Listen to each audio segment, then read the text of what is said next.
hire purchase and installment system. Hire purchase and installment system. And installment system. मैंने ये लिखा ही नहीं, इंस्टॉलमेंट सिस्टम। ये hire purchase and installment system सुना है क्या कभी रियल लाइफ में? क्या होता है हायर परचेज और इंस्टॉलमेंट सिस्टम?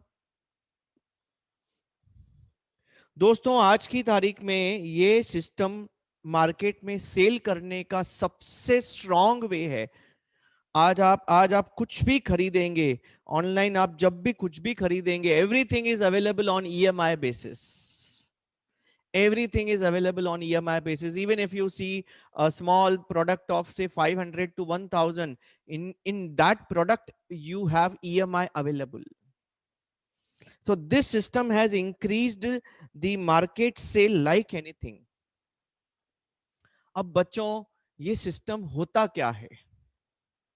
देखो, आप जब भी कोई बिजनेस करते हैं, एक मिनट, आप जब भी कोई बिजनेस करते हैं, बिजनेस आप दो तरीके से कर सकते हैं, एक कैश बेसिस, एक इंस्टॉलमेंट बेसिस।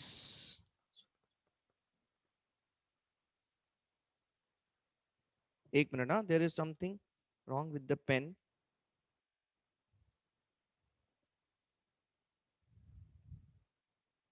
यस, आप कोई भी बिजनेस करेंगे, there are two ways of doing the business. Number one cash basis, number two credit basis. कोई भी प्रोडक्ट आप मार्केट में बेचते हैं, या तो कैश में बेचते हैं या क्रेडिट में बेचते हैं। अगर आप कैश में बेचते हैं तो थोड़ा प्राइस कम रखेंगे, क्रेडिट में बेचते हैं तो प्राइस ज्यादा रखेंगे। बच्चों, when you sell a product for cash, the price that you charge is called as, क्या बोलते हैं हम उसको? एक मिनट, आपका चैट बॉक्स खोलता हूं। ओके, आप जब प्राइस कैश प्राइस में बेचते हैं, कैश प्राइस में खरीदते हैं, उसको बोलते हैं कैश प्राइस। बहुत अच्छा, मतलब this is the price you pay when you buy for cash, this is the price you collect when you sell for cash. लेकिन अगर आप क्रेडिट में वही प्रोडक्ट खरीदेंगे तो क्या सेम प्राइस में मिलेगा? नहीं, आपको क्रेडिट में खरीदेंगे तो क्या प्राइस में मिलेगा? Cash price plus something extra. You charge something extra for credit, and that something extra we call it as, in simple terms we call it as interest. दोस्तों आप जब क्रेडिट में परचेज करते हैं तो क्रेडिट में परचेज करने के ना दो सिस्टम्स हैं। Now this is one of the core topic, reason because आज की तारीख में ये बेसिस पे मार्केट में परचेज सेल मल्टीप्लाई हो चुका है। मल्टीप्लाई, आप कोई भी ऑनलाइन साइट चले जाओ, अमेजॉन चले जाओ, फ्लिपकार्ट चले जाओ, मिंत्रा चले जाओ, कोई भी प्रोडक्ट आप देखेंगे उसमें नीचे ईएमआई सिस्टम लिखा रहता है। इनफैक्ट आप क्रेडिट कार्ड यूज करके ईएमआई के थ्रू पे कर सकते हैं, ठीक है। लेकिन याद रखना, इस इंस्टॉलमेंट वाले बिजनेस के दो पॉसिबिलिटीज हैं। एक होता है हायर परचेस, दूसरा है हायर परचेस बेसिस, दूसरा होता है इंस्टॉलमेंट बेसिस। बोला सर हायर परचेज और इंस्टॉलमेंट तो एक ही बात है। हाँ एक ही बात है, in terms of calculations no difference. In terms of calculations no difference, आप हायर परचेज बोलो, इंस्टॉलमेंट बेसिस बोलो, no difference. But in terms of legal provisions दोनों डिफरेंट हैं, दोनों डिफरेंट हैं। अब बोलेंगे सर कैसे डिफरेंट हैं? उसको समझने के लिए सबसे पहले हम कुछ टर्म्स सीखेंगे, जैसे दोस्तों सबसे पहला पहला आपका टर्म होगा cash price. I will write down certain terms and the meaning of those terms. Then I will discuss the difference between hire purchase and installment system, and दोनों में कौन सा अच्छा है कौन सा अच्छा नहीं वो भी डिस्कस करेंगे. आप बोलेंगे हाँ दोनों अलग हैं, कैलकुलेशन पॉइंट ऑफ व्यू कुछ अलग नहीं है, बट लीगल प्रोविजंस दोनों अलग हैं. Both are governed by different acts, दोनों के प्रोविजंस अलग हैं. पहले मैं कुछ टर्म्स की बात करूंगा, इंपॉर्टेंट टर्म्स की बात करूंगा. सबसे पहला पहला टर्म जो रहेगा मेरा वो रहेगा cash price. What do you mean by cash price? Price at which goods are purchased for cash. अभी पैसा दो product low, that is cash price. अच्छा, अब दूसरा टर्म रहेगा इसी का ऑपोजिट, हायर परचेज प्राइस. इसको इसका एक पेट नेम है एचपी प्राइस. ये कौन सा प्राइस है? ये इंस्टॉलमेंट वाला प्राइस है.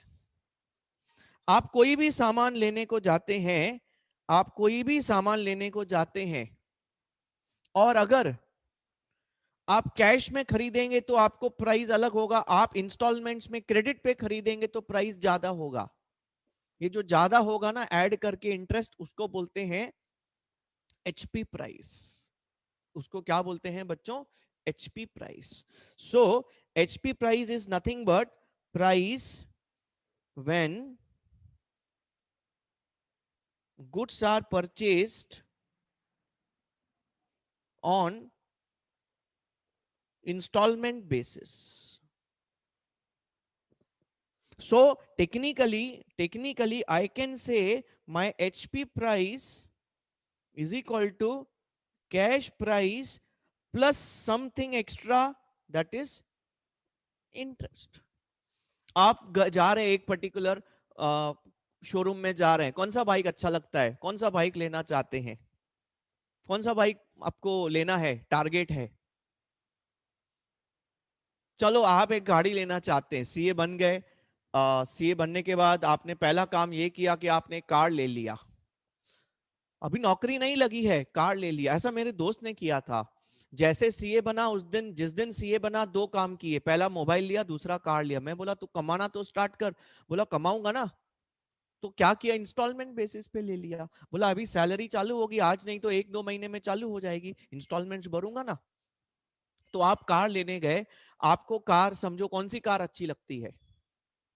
समझो एक छोटी सी कार ले रहे हैं, पहली पहली नई नई पगार आएगी तो छोटी कार लेंगे. ग्रैंड i10 लिया.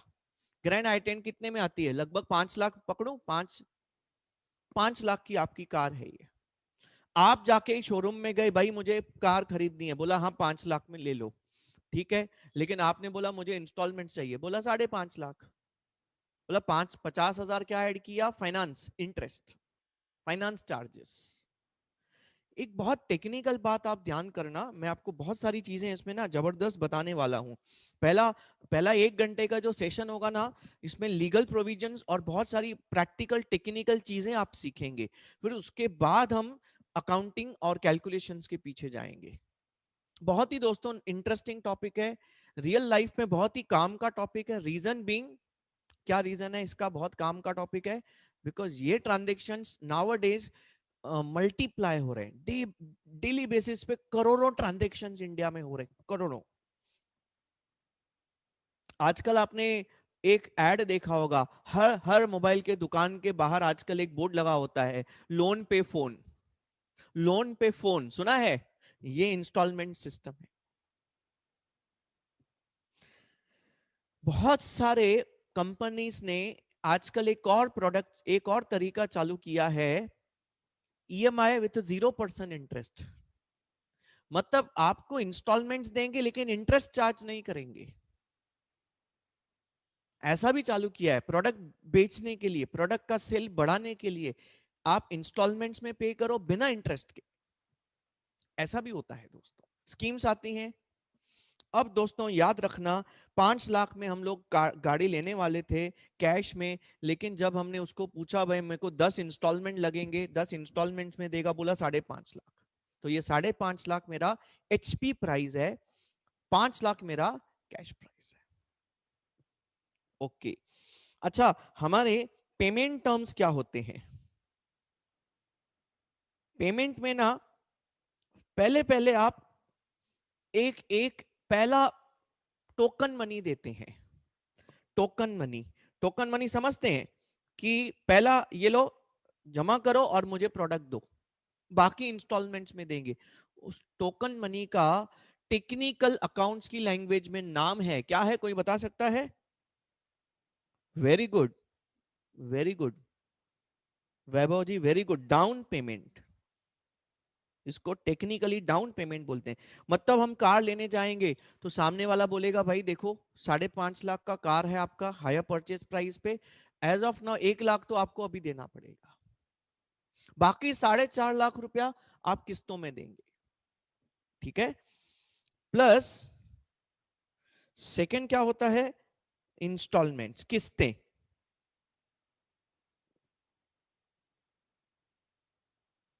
ठीक है, तो भैया अपना जो कार है ग्रैंड i10, उसकी एचपी प्राइस बोली गई, हमारी एचपी प्राइस बोली गई 5.5 लाख। तो उसने क्या बोला भाई 1 लाख का डाउन पेमेंट लगेगा, इंस्टॉलमेंट्स आपके बाकी बचा 4.5 लाख, इसके आप 10 इंस्टॉलमेंट दे देना, 45,000 each installment, each monthly installment. आप महीने महीने के 45,000 के 10 इंस्टॉलमेंट्स दे देना। ठीक है बच्चों, तो this is how we deal with. अब अब आप एक बात ध्यान करेंगे, ईच इंस्टॉलमेंट, जो भी आपकी इंस्टॉलमेंट है 45,000 की, इसमें ना दो पार्ट्स हैं,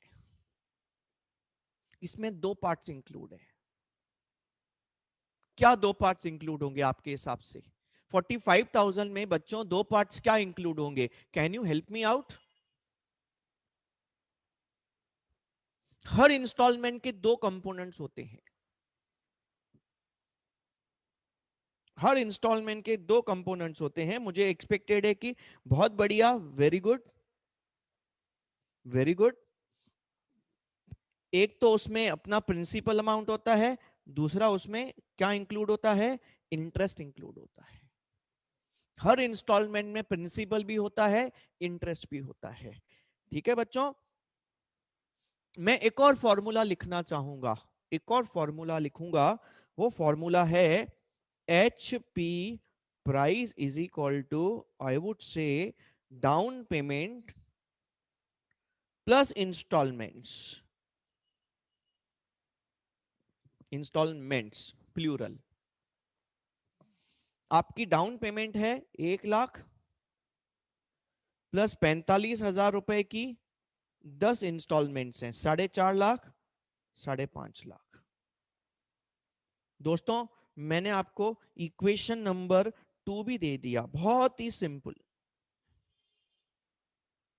मैं पहले बेसिक्स की बात करूंगा, फिर लीगल प्रोविजंस की बात करूंगा, फिर कुछ आपको हिडन हिडन प्रॉब्लम्स बताऊंगा, रियल लाइफ में जो कौन से फेस किए जाते हैं, उसके बाद फिर अकाउंटिंग में चलेंगे। ठीक है, जो भी बहुत नेसेसरी है वही हर चीज अपने को समझनी पड़ेगी।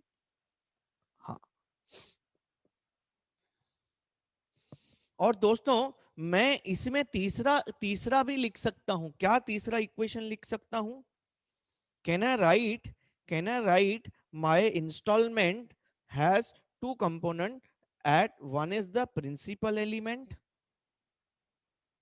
Second is the interest element. हर इंस्टॉलमेंट में इंटरेस्ट भी है, प्रिंसिपल भी है। ध्यान से देखो दोस्तों,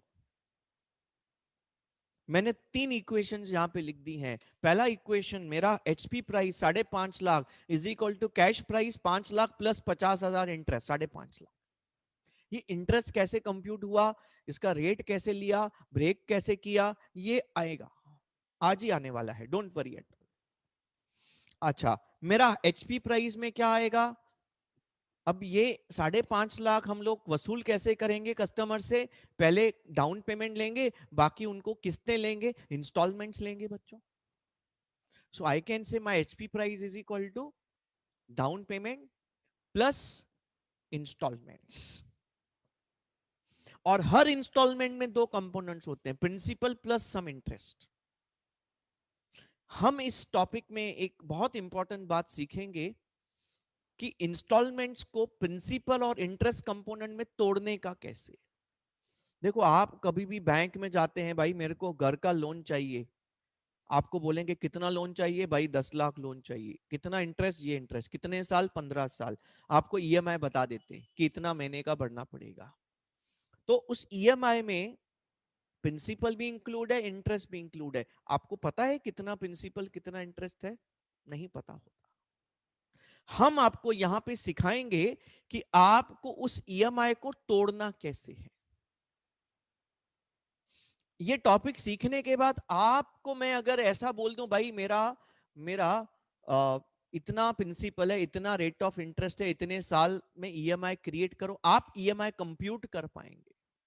या आपको कोई ईएमआई दे देगा, आप उस ईएमआई को रामपुरी चाकू से तोड़ के प्रिंसिपल इंटरेस्ट अलग अलग करके दे देंगे with in few minutes. I am telling you, with in few minutes. इसके कुछ शॉर्टकट फॉर्मूले भी हैं, you have done in your maths, NUT वाले फॉर्मूले लगते हैं। दोस्तों आप बात करेंगे, यहां तक क्लियर है क्या? यहां तक सबको क्लियर है क्या बच्चे लोग? कुछ डाउट है तो पूछो। I hope everything is clear to everyone. साथ में लिखेंगे, अच्छा है। कुछ नहीं लिख पाए तो दिक्कत नहीं है, मैं आपको ये पीडीएफ भेजने वाला हूं। कोशिश करो लिखने का।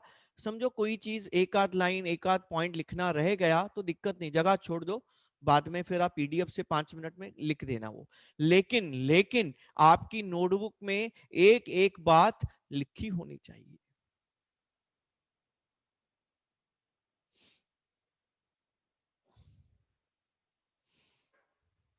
अब दोस्तों बात करते हैं, आप बोलेंगे सर ये हायर परचेज और इंस्टॉलमेंट का ये अलग अलग नाम क्यों है? दो कॉन्सेप्ट्स अलग अलग क्यों हैं? क्या है, कैसे हैं? तो मैं ऐसा बोलूंगा, क्रेडिट बेसिस। क्रेडिट बेसिस के दो तरीके हैं। एक होता है हायर परचेस बेसिस, एक होता है इंस्टॉलमेंट बेसिस। अब आप इन दोनों को समझने की कोशिश करेंगे, मैं इनकी मेन मेन पॉइंट्स डिस्कस करूंगा। ऐसे तो बहुत सारी डिफरेंस वाली पॉइंट्स हैं, मॉड्यूल में डिस्टिंक्शन लिखा भी हुआ है। मैं मेन मेन लीगल पॉइंट्स जो मेन मेन है वो कवर करूंगा दोस्तों। एक आप बात बताइए, एक आप बात बताइए, बहुत सिंपल बात बताइए। आप जाते हैं भाई, ग्रैंड i10 कार लेके आए शोरूम से इंस्टॉलमेंट बेसिस पे। अब आप बताइए इसका मालिक कौन? इसकी इंस्टॉलमेंट्स चलेंगी, समझो इसकी इंस्टॉलमेंट 3 साल चलेंगी, 3 साल चलेंगी इंस्टॉलमेंट्स। अब बताओ इसका मालिक कौन? इसका मालिक कौन? ऑप्शन नंबर 1, जो डीलर जिसने आपको बेचा है कार, या आप जिसने खरीदा है। देखो, जो बेचता है उसको हम वेंडर बोलेंगे, जो खरीदता है उसको हम परचेसर बोलेंगे। Hire vendor, hire purchaser. जो इंस्टॉलमेंट्स पे बेचता है वो हायर वेंडर है, जो इंस्टॉलमेंट्स पे खरीदता है हायर परचेसर है बच्चों। अब आप मुझे बताएंगे 3 साल तक ये इंस्टॉलमेंट्स परचेसर वेंडर को पे करता रहेगा, तो जब तक इंस्टॉलमेंट्स कंप्लीट नहीं होती तब तक मालिक कौन? मालिक कौन? ओके, आपके हिसाब से majority of you feel that जो बेचता है वो मालिक है, लेकिन हमारे किसी बंदे ने बोला कि नहीं सर, परचेसर मालिक है, हम मालिक हैं, डीलर मालिक नहीं, हम मालिक हैं। दोस्तों ध्यान करना, हायर परचेस बेसिस में क्या कॉन्सेप्ट है? Ownership is transferred when all installments are cleared.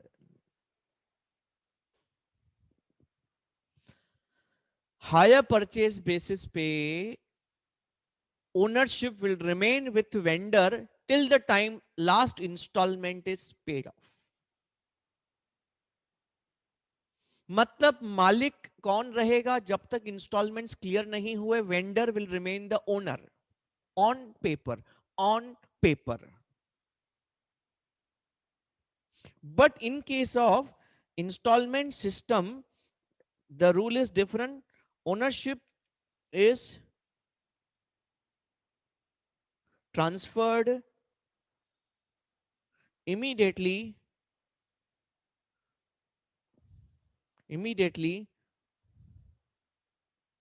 on sale on installment basis. मतलब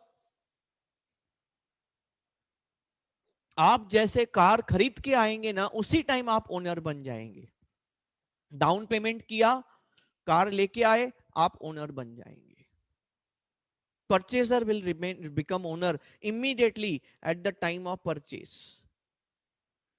Yes, this is the major difference. This is the major difference. अच्छा, अच्छा, सेकंड मेजर डिफरेंस क्या है? Second, ऐसे तो 10 डिफरेंस है मॉड्यूल में, सब दिए हुए हैं. 10 डिफरेंस है मॉड्यूल में दिए हुए हैं. मेन मेन लीगली जो दोनों में टक्कर है, दोनों में मेन डिफरेंस है, वो बात करूंगा. दोनों अलग अलग एक्ट के थ्रू कवर होते हैं. वो कॉन्ट्रैक्ट एक्ट है, वो सेल ऑफ गुड्स एक्ट है. अब दोस्तों ध्यान करना, समझो समझो, मैंने बीच में ना इंस्टॉलमेंट्स देना बंद कर दिया. लॉकडाउन आ गया, पैसा नहीं आ रहा है, इंस्टॉलमेंट्स देना बंद कर दिया. अब वो डीलर मेरे पास आता है, भाई इंस्टॉलमेंट्स दो. मैं बोला नहीं है पैसा, जो करने का कर. तो वो क्या कर सकता है? वो क्या कर सकता है? मैं आपको दो ऑप्शन देता हूं वापस. पहला ऑप्शन, क्या वो मेरा कार वापस लेके जाएगा? ऑप्शन नंबर 2, क्या मेरे पे केस करेगा? क्या मेरा गाड़ी वापस लेके जाएगा कि मेरे पे केस करेगा? ऑप्शन 1 की ऑप्शन 2. हमारे दोस्त बोल रहे हैं कि sir, okay okay, we got very good answers. होशियार बच्चे हैं यार. सुनील ने बोला, नहीं, पारस बोलता है sir, vendor will recover goods in hire. Okay okay, one one one, मतलब गुड्स वापस लेके जाएंगे. दोस्तों ये भी अलग अलग पॉसिबिलिटीज है. देखो, आप सामान, डीलर सामान कभी वापस ले सकता है? जब वो मालिक है. और कौन से केस में वो मालिक है? फर्स्ट केस में.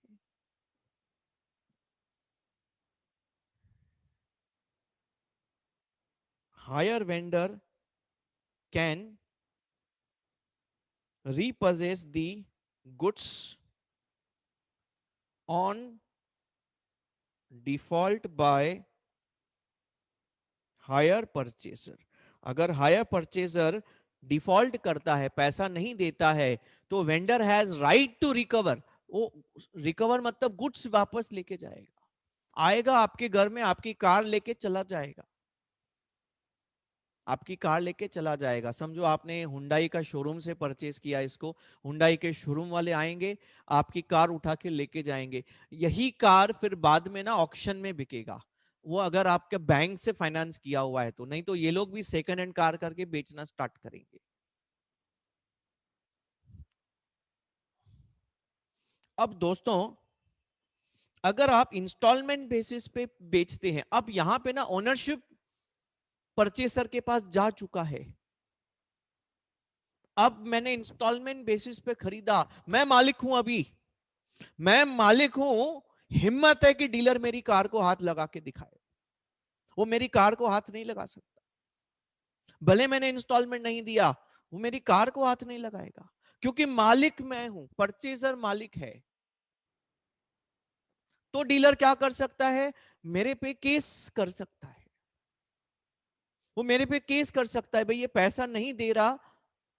जैसे जैसे हम अगर किसी को क्रेडिट पे बेचते हैं, कस्टमर को नॉर्मल बिजनेस में 2 3 4 महीने का क्रेडिट देते हैं, पैसा नहीं आता तो हम केस करते ना, पैसा नहीं दे रहा है, वैसा वाला केस है। गुड्स बिक गए, गुड्स बिकने के बाद आप गुड्स वापस नहीं ले सकते क्योंकि ओनरशिप गॉट ट्रांसफर्ड। अब आप पैसे के लिए केस कर सकते हैं, भाई पैसा नहीं दे रहा है। So vendor can sue the purchaser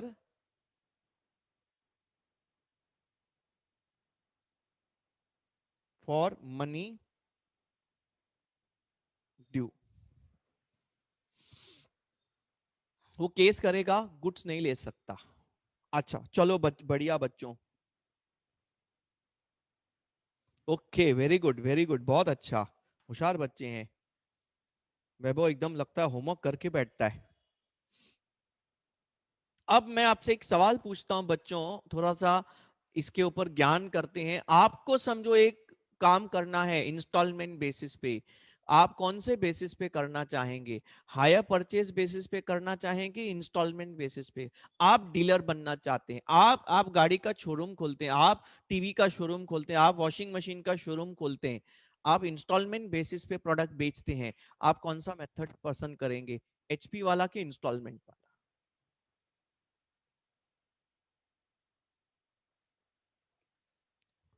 HP HP HP, okay HP HP HP HP. अच्छा, एचपी वाला मेथड से आपको फायदा होगा क्योंकि आप एचपी वाले में आपको दिमाग में यही बात है, भाई जाके सामान वापस ले लेंगे, पैसा नहीं दिया सामान वापस। ओके, चलो एक छोटा सा केस स्टडी ले लेते हैं इस बात को समझने के लिए। केस वन, चलो बच्चों, आपने आपने अपने पेरेंट्स को रिक्वेस्ट किया कि मैंने बहुत सारे पेरेंट्स सपने देखे हैं, मुझे बहुत बड़ा आदमी बनना है, मुझे पैसे दो, मुझे शोरूम खोलना है। तो आपने क्या किया, ध्यान से समझना, मैं आपके क्वेश्चन का आंसर विथ एग्जांपल दे रहा हूं। आपने क्या किया, एक शोरूम खोल लिया, बहुत बढ़िया सा शोरूम खोल लिया। किसका शोरूम खोला आपने? आपने कौन सा प्रोडक्ट का शोरूम खोलने का इच्छा है आपका? आपने बोला सर आजकल टीवी अच्छा चलता है, टीवी का शोरूम खोलेंगे। आपके दुकान में छोटा टीवी रखा, बड़ा टीवी रखा, बड़ा टीवी रखा, बड़ा बड़ा टीवी रखा। ठीक है बच्चों, और यहां पे आप बैठ गए, you are near standing here for the customers to come. ठीक है, आप में से एक बच्चे ने ये दुकान खोल लिया टीवी का। आपने अपने पेरेंट्स को बोला कि हम लोग हायर परचेज बेसिस पे हम लोग शोरूम खोलेंगे, बहुत माल बिकेगा, टेंशन ही मत करो। पेरेंट्स भी खुश, ठीक है, दे दिया पैसा उन्होंने बेचारों ने, आपने शोरूम खोल लिया। चलो वहां से मैं जा रहा था, मेरे बच्चों ने मुझे बोला था, मैं छोटा मोटा टीचर, बोला कि पापा टीवी लेके आना। तो मैं भी इसी रास्ते से जा रहा था, तो आपने मुझे देखा, मैंने आपको देखा, आपने बोला आइए सर चाय कॉफी पीजिए, मैं आ गया आपके पास। बोला क्या चाहिए? बोला एक्चुअली टीवी खरीदने निकला हूं। बोला सर है ना, ये देखो टीवी कितना चाहिए? तो मैंने बोला मेरे पास अभी 5,000 रुपए हैं, तो मुझे ये छोटा सा टीवी दे दो। बोला सर ऐसा मत करो, आप बड़ा टीवी लेके जाओ। बोला पैसा ही नहीं है। बोला आप टेंशन क्यों करते हैं, आप टेंशन क्यों करते हैं, हम आपके साथ हैं, आपको मैं इंस्टॉलमेंट पे दे देता हूं। ओके, हम भी खुश। चलो, बोला सर आप मुझे डीपी दे दो, कितना लाए? मैं बोला 5,000। ले लो 5,000। अच्छा टीवी कितने का है? टीवी है, टीवी है 3 लाख रुपए का। अरे वाह, बढ़िया टीवी ले लिया हमने, प्लाज्मा टीवी ले लिया, ऐसा घर में थिएटर के जैसा दिखेगा। अब दोस्तों, आपने डीपी दे दिया, मैंने डीपी दे दिया आपको, मतलब आप ओनर हैं, आपने डीपी ले लिया। आपने बोला कि सर इसका जो आप ना 1 2 3 4 किस्त में ना क्लियर करना। मैं बोला कोई दिक्कत नहीं, आप आ जाना, पैसा दे दूंगा मैं। ठीक है ना। बोला सर ये किस्त 6 6 महीने का होगा, हर 6 महीने में एक किस्त आपको भरनी है। मैं बोला कोई दिक्कत नहीं, तुम आ जाना, टेंशन मत करो।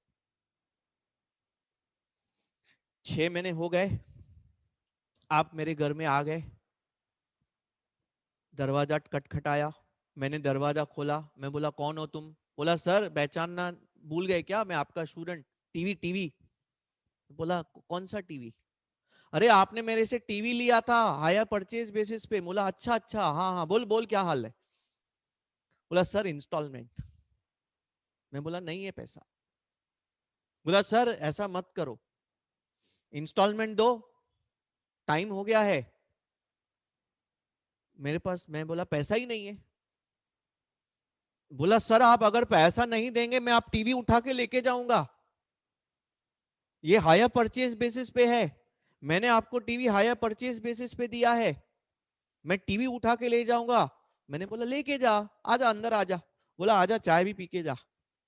आया अंदर, आप अंदर आए, देखा, हॉल में गए, टीवी देखा, टीवी था ही नहीं। तो बोला टीवी के टुकड़े टुकड़े कर दिए थे बच्चों ने, मेरे मेरे बच्चे आपस में झगड़ गए थे एक दिन, और एकदम फुटबॉल खेलते हैं, दोनों फुटबॉल प्लेयर्स हैं, जोर से टीवी को झगड़े में फुटबॉल मार दिया, टीवी के टुकड़े टुकड़े कर दिए। अब बेचारा टीवी का एक पार्ट इधर है, दूसरा पार्ट उधर है, बेचारा नीचे पड़ा है इधर उधर, अभी उसके साथ टाइम पास करते हैं वो लोग। मैं बोला लेके जा टीवी। बोला टीवी आपने तोड़ दिया 3 लाख का। बोला सर ये तो दिक्कत की बात है। बोला तू लेके जाना टीवी, क्या टेंशन है, पैसा नहीं है मेरे पास। बोला टीवी भी नहीं है, अब क्या करें? क्या आप मेरे ऊपर केस कर सकते हैं? क्या आप, मैं डिफॉल्ट कर रहा हूं, मैं डिफॉल्ट कर रहा हूं, क्या आप मेरे ऊपर केस कर सकते हैं कि नहीं बच्चों? Answer is, answer is what do you feel? क्या आप मुझे, मेरे ऊपर केस कर सकते हैं? बाकी 2,95,000 मैंने नहीं दिया आपको, आप मेरे ऊपर केस, आप मेरे ऊपर केस नहीं कर सकते। जाओ जो करने का है जाओ, नहीं कर सकते, क्योंकि हायर परचेज सिस्टम में आपके पास केवल एक ही राइट है, right to repossess, right to sue है ही नहीं आपके पास। बोला सर ये तो दिक्कत वाली बात हो गई, अभी तो हमें लगा कि हायर परचेज बेस्ट है, तो आपने बोला कि गुड्स रिपोजेस कर सकते हैं, और अगर गुड्स नहीं तो रिपोजेस नहीं, केस भी नहीं कर सकते आप। बहुत बढ़िया। चलो, तो अभी अभी अपना एक ओपिनियन है कि यार ये हायर परचेज वाला मेथड तो थोड़ा दिक्कत वाला है, नुकसान कर देगा। सामने वाले ने अगर गुड्स डिस्ट्रॉय कर दिए, गुम कर दिए, आप कुछ नहीं कर सकते, लड़ाई झगड़ा के अलावा कुछ नहीं कर सकते लीगली आप।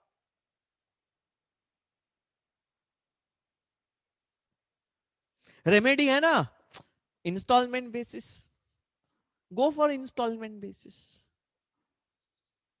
इंस्टॉलमेंट बेसिस पे आप कम से कम केस तो कर सकते हैं। बोला हाँ यार इंस्टॉलमेंट बेसिस। तो हमारा हमारा दूसरा एक स्टूडेंट है, दूसरा एक स्टूडेंट है इंस्टॉलमेंट बेसिस पे, उसने देखा यार ये तो बहुत दिक्कत वाली बात है, तो इंस्टॉलमेंट बेसिस पे शोरूम खोल दिया। माँ बाप को बड़े बड़े ड्रीम्स दिखाए, बड़े बड़े ड्रीम्स दिखाए, बोला मेरे को शोरूम खोलना है, ले पैसा ले बेटा, चलो कौन सा शोरूम खोलेगा? मैं तो कार का शोरूम खोलेगा, बड़ा काम करेगा, छोटा मोटा काम नहीं करेगा। ठीक है, कार का शोरूम खोल दिया, बढ़िया सा हुंडई का कार्स है, अपने को कार वही चाहिए था, याद है, ग्रैंड i10। अब तो और आ गई, अभी क्रेटा चाहिए, क्रेटा। चलो बहुत बढ़िया, बोला सर बड़े बड़े सपने, आप सीए बनो, आपके भी सपने बड़े बड़े हो जाएंगे। अब वापस मुझे घर में कार चाहिए, बिकॉज अभी बच्चे बड़े हो गए, टू व्हीलर पे नहीं सेट हो रहे हैं। बोला कार लेके आओ, चलो भाई निकला कार लेने। फिर से अपना एक स्टूडेंट दिखा, बोला बुलाया सर इधर आओ, क्या चाहिए? बोला कार लेने थी। बोला ओके सर, कार चाहिए था, ले लो आप कार। कौन सा कार चाहिए? मैं बोला यार छोटा मजा आल्टो दे दो, ये पैसा नहीं था ना इतना, तो अभी कार का शोरूम है, और आप आपने ये शोरूम खोला है, लेकिन आपने इसको ना अभी कौन सा मेथड से रखा है, इंस्टॉलमेंट बेसिस पे।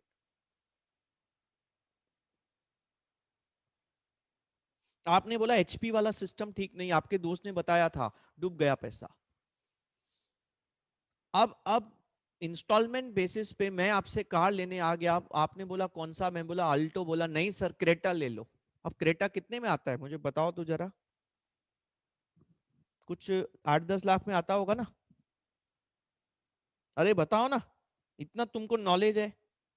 बोला सर हम छोटी मोटी कार का नॉलेज ही नहीं रखते, हम तो ऑडी वॉडी का वैल्यू बताएंगे आपको। ऐसा मत करो, हम छोटे मोटे टीचर हैं तो हमको छोटा ही बताओ। 8 लाख का, ठीक है ना? तो हमने क्रेटा वाला कार ले लिया 8 लाख रुपए का, बट उसमें ना, उसमें हमने इंस्टॉलमेंट मांगा, अरे 15 लाख बोलता है ये। ऐसा मत करो, समझो इंस्टॉलमेंट में मिला के 9 लाख रुपए का कार है। इंटरेस्ट जोड़ के 9 लाख रुपए का कार है। मैंने कार ले लिया आपसे और कार लेके घर चला गया।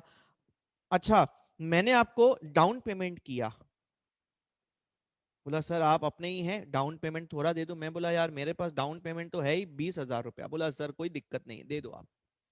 बोला बाकी आप 10 किस्तों में दे देना। दे दूंगा। टाइम हुआ, किस्त लेने आ गए आप, फिर दरवाजा खटखटाया। मैंने बोला कौन है? बोला सर आपका स्टूडेंट। बोला कौन स्टूडेंट, मैं आपको जानता ही नहीं हूँ।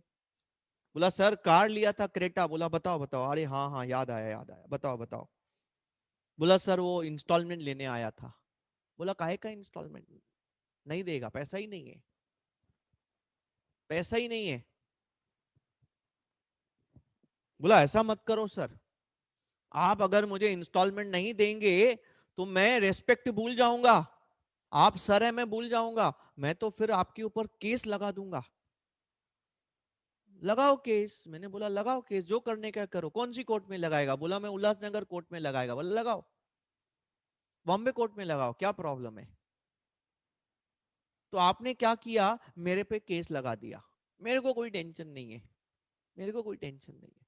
क्यों टेंशन नहीं है? आपने मेरे पे केस कर दिया तो क्यों टेंशन नहीं है? क्यों टेंशन नहीं है? अरे केस किया है ना, चलेगा ना 20 साल, क्या टेंशन है? चलेगा, तारीख पे तारीख लेते रहेंगे 20-25 साल, तब तक कार भी खत्म हो जाएगा, मैं भी पता नहीं बूढ़ा हो जाऊंगा, आप भी बूढ़े हो जाएंगे, हमारे बच्चे लड़ेंगे फिर आपस में, तब तक शोरूम ही बंद हो जाएगा।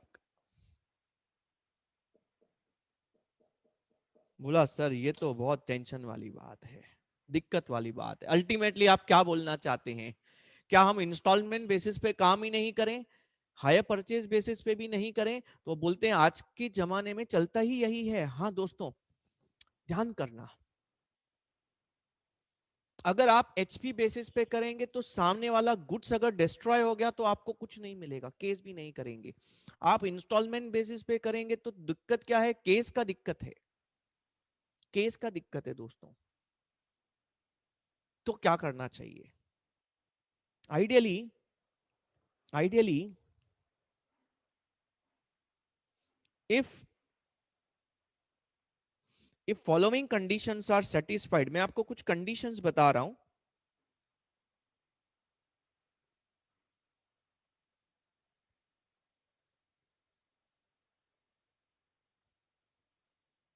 गो फॉर एचपी बेसिस। कौन सी कंडीशंस होंगी?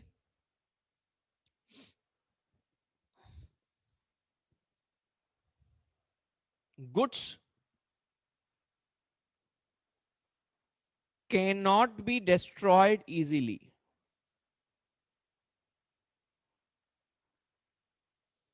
मतलब जैसे टीवी है, ऐसा फुटबॉल मारा तोड़ दिया, ऐसे गुड्स नहीं होने चाहिए। दूसरे ऐसे गुड्स होने चाहिए, such goods can be insured, आप उसका इंश्योरेंस करा सकते हैं, क्योंकि क्या होगा ना, गुड्स डैमेज भी हो गए तो इंश्योरेंस क्लेम मिलना चाहिए आपको। ठीक है ना। एंड तीसरा, सच गुड्स हैव, आप वापस लेके आए तो बेच पाने चाहिए ना मार्केट में, वापस रीसेल होना चाहिए मार्केट में। ऐसे कौन से गुड्स हैं, एक दो एग्जांपल ले लूं मैं। Car, house, bike, etcetera. मतलब आपका कार का शोरूम है, आप घर के लिए लोन देते हैं, आप मॉर्गेज लोन देते हैं, आप बाइक के लिए लोन देते हैं, गो फॉर हायर परचेस। क्योंकि ये ऐसी चीजें हैं, घर है, डिस्ट्रॉय तोड़ थोड़ी देगा घर को, आप रिपर्चेस करके उसको रीसेल कर सकते हैं। कार को ऐसे इजीली थोड़ी तोड़ सकता है टीवी जैसा। बात समझ रहे हैं कि नहीं। तो आपको क्या करना चाहिए, ऐसे गुड्स जो डिस्ट्रॉय जल्दी नहीं हो, जो इंश्योर कर सकते हैं, जो रीसेल कर सकते हैं, उनमें एचपी बेसिस जैसे गुड्स वापस ला सके आप और बेच सके, पैसा वसूल करें। And if above conditions are not satisfied, go for installment basis. Example आप खुद ही बता देंगे, टीवी, एसी, ये छोटे छोटे जो सामान घर के होते हैं, वॉशिंग मशीन एक्सेट्रा। एक तो इनका वैल्यू भी बहुत ज्यादा नहीं रहता, तो रिस्क ऑफ लॉस भी मीडियम है, और क्योंकि ये वापस लाना हो सकता है, सामने वाले ने इसको तोड़ दिया तो लाना पॉसिबल नहीं है, तो एचपी बेसिस पे नहीं जाने का, इंस्टॉलमेंट बेसिस पे जाने का। बात समझ रहे हैं कि नहीं। So this is what we should be doing. Any objection sir? फिर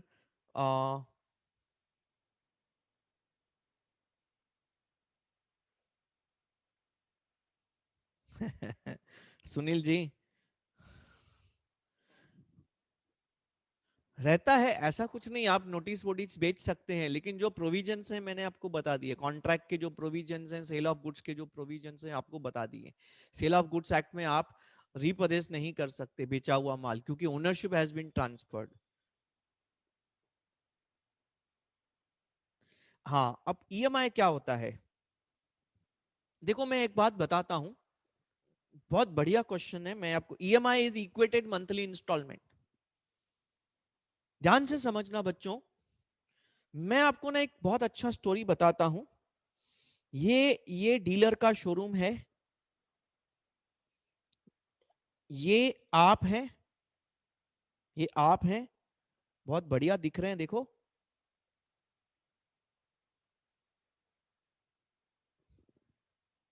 ये डीलर है बंदो, ये डीलर है। आप इस डीलर से कार खरीद रहे, आपने बोला मुझे इंस्टॉलमेंट बेसिस पे चाहिए। दोस्तों, installment basis is kind of a financing of the product. Loan पे फोन, लोन पे car, kind of a loan पे कार। ऐसा बोला जाता है कि काइंड ऑफ डीलर ने आपको वो लोन दिया है जो आप किस्त भर रहे, इंटरेस्ट के साथ। लोन पे इंटरेस्ट लगता है ना। तो दोस्तों, there is one more better option, there is one more better option. एक और तीसरा बंदा भी है, बैंक।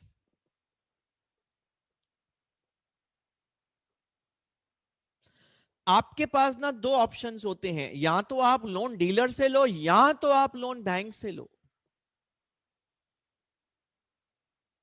जब आप Amazon फ्लिपकार्ट पे कोई भी प्रोडक्ट ईएमआई पे परचेस करते हैं, तो आपको क्रेडिट कार्ड का डिटेल्स मांगता है, यस और नो। उस केस में मालूम है होता क्या है, उस केस में आप लोन फाइनेंसिंग किससे करवाते हैं, बैंक से करवाते हैं। उस केस में क्या होता है ना, उस केस में व्हाट हैपेंस, बैंक है ना, बैंक है ना डीलर को पेमेंट दे देता है। और आपसे आपसे इंस्टॉलमेंट्स लेता है।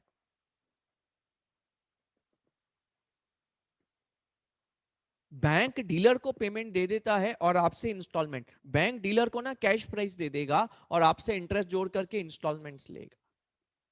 तो यहां पे आप जो ईएमआई पे करेंगे, ईएमआई जो पे करेंगे वो डीलर को नहीं पे करेंगे, वो आप बैंक को पे करेंगे। ये इंस्टॉलमेंट सिस्टम वाला हो गया, ओनरशिप आपको दिया जाता है यहाँ पे।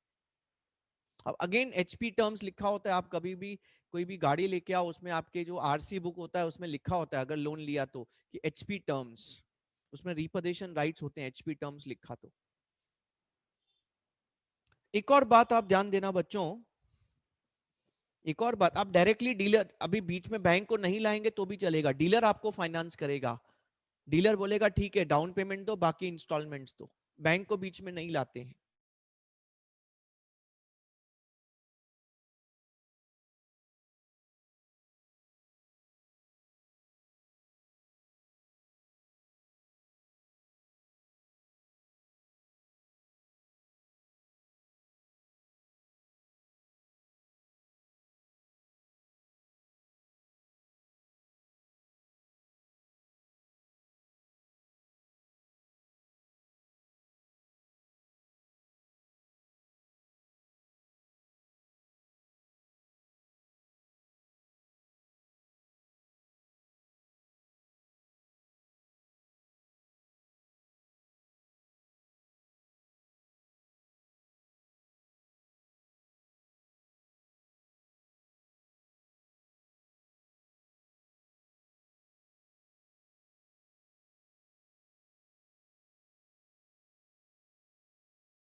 ऊपर ऑन नहीं किया ना?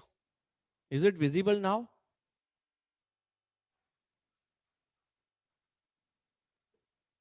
ऊपर प्ले का बटन ऑन नहीं किया? ओके। अच्छा बच्चों, विजिबल है, ऑडिबल है?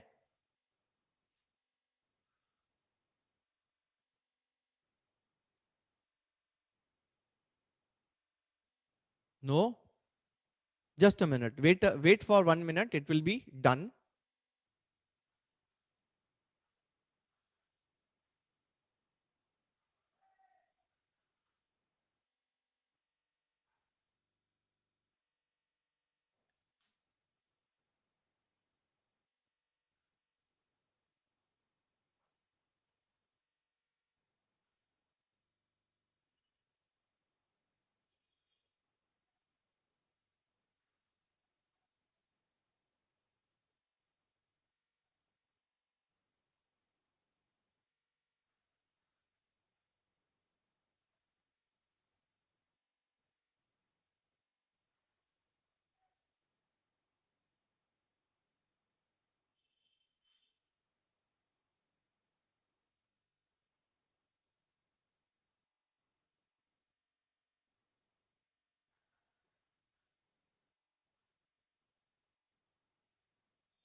See, is it visible and audible now?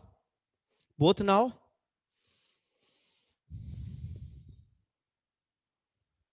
Okay, chalo. Thanks a lot. Sorry for inconvenience. We had a light cut out, so we are back now. अच्छा, हम कहाँ पे थे? एक और बात ध्यान करना दोस्तों, एक बात अलर्ट रहना इस बात पे। आप जरा अपने दोस्तों को, रिलेटिव्स को, सबको ये बात के लिए अलर्ट कर देना। समझो आप डीलर के पास जाते हैं, भाई डीलर डीलर मुझे कार चाहिए, आप कितना रेट ऑफ इंटरेस्ट लगाएंगे इंस्टॉलमेंट बेसिस पे? डीलर बोलता है भाई ज्यादा नहीं लगाऊंगा, आप टेंशन ही मत करो, टेंशन ही मत करो, मैं आपसे ना 7% इंटरेस्ट लूंगा। आप बोलते यार क्या बात है, 7% इंटरेस्ट, वेरी गुड। फिर आप बैंक के पास गए, बैंक बैंक आप कितना इंटरेस्ट लेंगे? मैं डीलर से कार लेते हैं, तो बैंक बोलता है ज्यादा नहीं लगाएंगे, 11% लगाएंगे। तो हमने बैंक को बोला भाई 11% ज्यादा नहीं है तुम्हारा, वो डीलर तो 7% ले रहा है। तो बैंक बोलता हम तो 11 लगाएंगे। आप मुझे बताओ आप कौन सा वाला ऑप्शन में जाएंगे, 7% डीलर वाला कि 11% बैंक वाला? डीलर बोलता है तू टेंशन ही मत कर यार, 7% इंटरेस्ट है, मेरे को टेंशन ही नहीं है, मैं तेरे को हाउसिंग लोन का इंटरेस्ट लगाएगा, क्या टेंशन करता है तू? बैंक बोलता हम तो 11% लगाएंगे। तो आप कौन सा वाला इंटरेस्ट में जाएंगे, बैंक वाला 11% की डीलर वाला 7%? आपको बेनिफिट चाहिए, आपको कॉस्ट बेनिफिट चाहिए। बोलते 11% में जाएंगे, ऐसा कैसे? डीलर आपको 7% में दे रहा है बंधु। दोस्तों याद रखना, 7% में एक एक वर्ड वो आपको थोड़ा आस्ते बोलेगा। 7% फ्लैट, फ्लैट आस्ते बोलेगा। और बैंक आपको बोलेगा 11% रिड्यूसिंग। फ्लैट और रिड्यूसिंग का मतलब है, ध्यान से समझना, 7% फ्लैट का मतलब है स्टार्टिंग से लेके एंड तक इंटरेस्ट फुल अमाउंट पे लगेगा, फुल अमाउंट पे लगेगा जितना आप लोन लेते हैं। और रिड्यूसिंग का मतलब है हर महीने जो आप लोन रिपे करेंगे तो बाकी लोन पे इंटरेस्ट आगे लगेगा। फिर आप लोन रिपे करेंगे, किस्त भरेंगे, फिर प्रिंसिपल अमाउंट कम होगा, लोन कम होगा, फिर इंटरेस्ट भी कम करेंगे। इंटरेस्ट का रेट वही रहेगा बट प्रिंसिपल अमाउंट आपका कम होता जाएगा तो इंटरेस्ट भी कम होता जाएगा, उसको बोलते हैं रिड्यूसिंग। और डीलर आपको रिड्यूसिंग नहीं दे रहा है, डीलर आपको क्या बोलता है, 7% फ्लैट। दोस्तों अगर आप कैलकुलेशन करेंगे 7% फ्लैट, इफेक्टिवली वो डबल मतलब 14% हो जाता है। वो कैलकुलेशंस है ऐसे। तो ध्यान करना, डीलर जब भी आप किधर भी इंस्टॉलमेंट बेसिस पे जा रहे हैं, किधर भी, एक बात आप ध्यान करना, जो इंटरेस्ट लगाया जाता है वो फ्लैट है, फ्लैट अमाउंट पे, होल अमाउंट पे, पूरे टेन्योर में लगेगा कि रिड्यूसिंग बैलेंस के हिसाब से लगेगा? Should always go for reducing balance method. मतलब जैसे जैसे आप किस्त भरेंगे आपका आउटस्टैंडिंग प्रिंसिपल लोन कम होगा, इंटरेस्ट भी कम होना चाहिए। फिर दूसरा किस्त भरेंगे और आउटस्टैंडिंग प्रिंसिपल लोन कम होगा और इंटरेस्ट कम होना चाहिए। डीलर ऐसा नहीं करेगा, डीलर आपको हर किस्त में सेम इंटरेस्ट लगाएगा, फ्लैट। तो that is why dealer option 7% is costlier then bank 11%। हाँ 14% हो जाएगा, वो लगभग डबल हो जाता है, डबल हो जाता है। देखो आप बोलेंगे सर ये हमको पता नहीं चलेगा क्या? नहीं पता चलेगा, नहीं पता चलेगा। लेमैन, कॉमन मैन को नहीं समझता है। डीलर क्या बोलेगा, ये तुम्हारा गाड़ी है, ये तुम्हारा बाइक 80,000 का है, मैंने 7% इंटरेस्ट जोड़ के ना कैलकुलेट किया ना 80,000 बैठता है। आप बोलेंगे हाँ ठीक। अब आपको कैलकुलेशन आता है क्या कि 7% रिड्यूसिंग है कि फ्लैट है? आता ही नहीं तो कहां से समझेगा? ये कॉमन मैन को समझता है क्या? नहीं समझता। चलो एनीवेज, तो याद रखना, आप इंटरेस्ट क्या होता है, कैसे होता है, उसको बहुत ही ध्यान से देखेंगे। अब दोस्तों मैं इस टॉपिक में ना आगे बढ़ूंगा। इस टॉपिक में मेरे आगे के कॉन्सेप्ट्स हैं, वेरी वेरी इंपॉर्टेंट कॉन्सेप्ट्स अभी मैं डिस्कस करूंगा। जो आपके इंस्टॉलमेंट्स होते हैं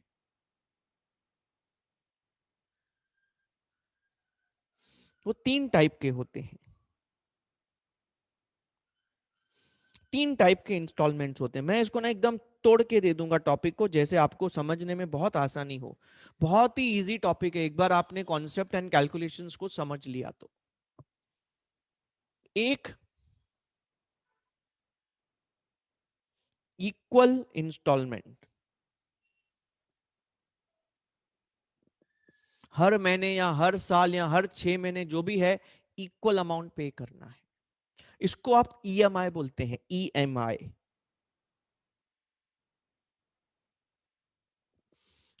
ज्यादातर इंस्टॉलमेंट्स ईएमआई इक्वल इंस्टॉलमेंट्स होते हैं। आप कोई भी घर लेते हैं, कार लेते हैं, आप सामने वाला आपको क्या बोलता है, भाई तुम्हें हर महीने 9,000 देना है ईएमआई, हर महीने तुम्हें 20,000 ईएमआई देना है, फिक्स्ड अमाउंट दे देता है आपको। Equated monthly installment, equated monthly installment. अब दूसरा जो होता है ना, unequal installments, rather I would say, मैं इसको और अच्छा समझने के लिए ना कैटेगरीज को थोड़ा सा बदलना चाहूंगा, आपको और अच्छा समझेगा। मैं इसको दो पार्ट्स में डिवाइड करूंगा, फिर उसको सब डिवाइड करूंगा। अब मैं दूसरा क्या बोलूंगा ना, अनइक्वल इंस्टॉलमेंट्स। अनइक्वल इंस्टॉलमेंट्स भी होते हैं क्या? यस बच्चों, अनइक्वल इंस्टॉलमेंट्स भी होते हैं। एक मिनट। हाँ, ओके।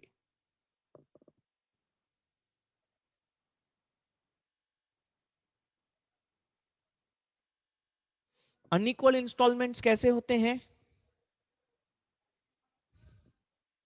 देखो, हर इंस्टॉलमेंट में दो कंपोनेंट्स होते हैं, प्रिंसिपल, इंटरेस्ट। अनइक्वल इंस्टॉलमेंट्स दो टाइप के होते हैं। क्या होता है? Principal same in each installment and interest fluctuates. आप सामने वाले को क्या बोलते हैं, तुम ऐसा करो, जो प्रिंसिपल है ना वो सेम रखो हर इंस्टॉलमेंट में, प्लस इंटरेस्ट जितना बैठेगा उस पर्टिकुलर इंस्टॉलमेंट का जितना बैठेगा वो कैलकुलेट करके ऐड कर देना। तुम ऐड कर देना। बोला सर एग्जाम्पल बताओ। एग्जाम्पल समझो, एग्जाम्पल समझो, तुमने 5 लाख, 5 लाख कैश प्राइस है ग्रैंड आई 10 का, ठीक है? 5 लाख कैश प्राइस है, ठीक है? 5.5 लाख रुपए का उसका एचपी प्राइस है, जो भी इंटरेस्ट लगाएंगे 10%, 8%। तो आपने डीलर को क्या बोला, तुम मेरे से 1 लाख ले लो डाउन पेमेंट, ओके। बाकी कितना बचा? 4 लाख। 4 लाख को 10 में डिवाइड करो, बोला 40,000। 40,000 प्रिंसिपल मेरे से लेना हर इंस्टॉलमेंट में, प्लस इंटरेस्ट कैलकुलेट करना, जितना बैठा जोड़ देना। इंटरेस्ट कैलकुलेट करना, जितना बैठा उस 40 में जोड़ देना। तो what will happen, every installment will have principal of 40 40 40 40,000 plus interest as calculated will be added. Target क्या है? प्रिंसिपल अमाउंट कांस्टेंट रखेंगे, हर इंस्टॉलमेंट में 40 रखेंगे। ओके। तो बोला सर फिर नेक्स्ट वाला पार्ट क्या है? इसमें ना principal and interest fluctuates in each installment. बोला ये कैसा? देखो, हमने ना सामने वाले को बोला, देख भाई बात को समझना, हे डीलर, डीलर बात को समझना, मेरा जो बिजनेस है ना वो सीजनल है। साल के 6 महीने बहुत बढ़िया सीजन चलता है, 6 महीने ना आराम रहता है। तो तुम एक काम करना, मेरी जो किस्त बनाना ना, सीजन में ज्यादा वाला किस्त बनाओ, ऑफ सीजन में कम वाला बनाओ। तुम सीजन में मेरे से 60,000 प्रिंसिपल लेना, प्लस इंटरेस्ट जो बैठेगा, ऑफ सीजन में 20 का इंटरेस्ट, सॉरी 20 का प्रिंसिपल, बाकी इंटरेस्ट जो बैठा। तो आपने उसको रिक्वेस्ट किया कि तुम मेरे से ना फिक्स्ड इंस्टॉलमेंट ले ना फिक्स्ड प्रिंसिपल ले, तुम मेरे को ना मेरे हिसाब से बना के दे। मेरे को ना सीजन ऑफ सीजन के हिसाब से कैश आता रहता है, तो सीजन में ज्यादा दे पाऊंगा, ऑफ सीजन में कम, सीजन में ज्यादा कमाता हूं ना मैं, कमाई में से दूंगा अपना इंस्टॉलमेंट। बोला ठीक। तो पहला इंस्टॉलमेंट का प्रिंसिपल 40,000, दूसरा इंस्टॉलमेंट का प्रिंसिपल 50, तीसरा इंस्टॉलमेंट का 20,000, ऐसा फ्लक्चुएट होता है। इंटरेस्ट तो वैसे ही देखो, interest can not remain same because interest will always be reducing.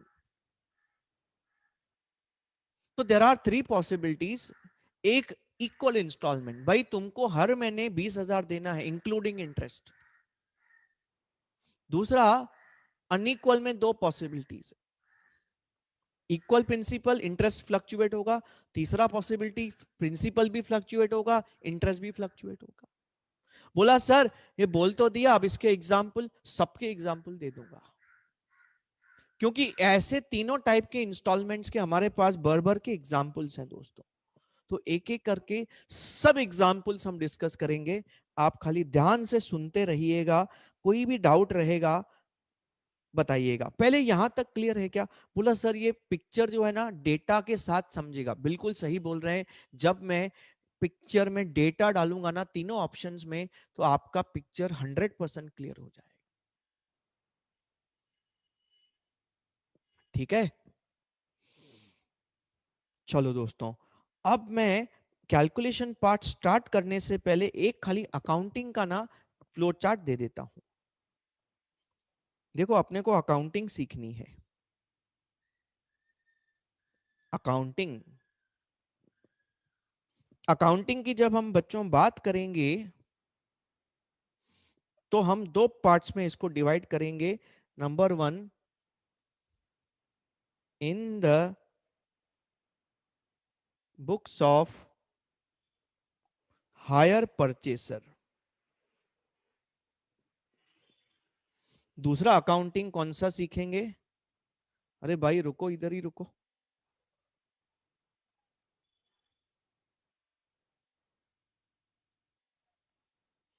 दोनों के बुक्स में अकाउंटिंग सीखेंगे, जो बेचता है उसके बुक्स में, जो खरीदता है उसके बुक्स में। ज्यादा इंपॉर्टेंट क्या है? परचेसर की बुक्स की अकाउंटिंग।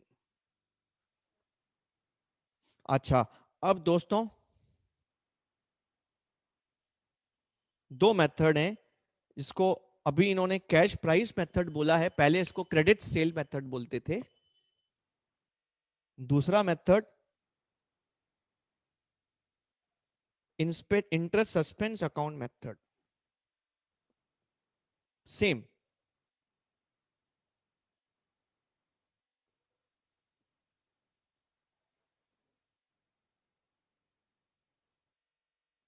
मैं एक्चुअली कैश प्राइस की जगह आई वुड से क्रेडिट सेल मेथड, एंड इसको मैं बोलूंगा क्रेडिट परचेस मेथड। ये पुराने नाम है।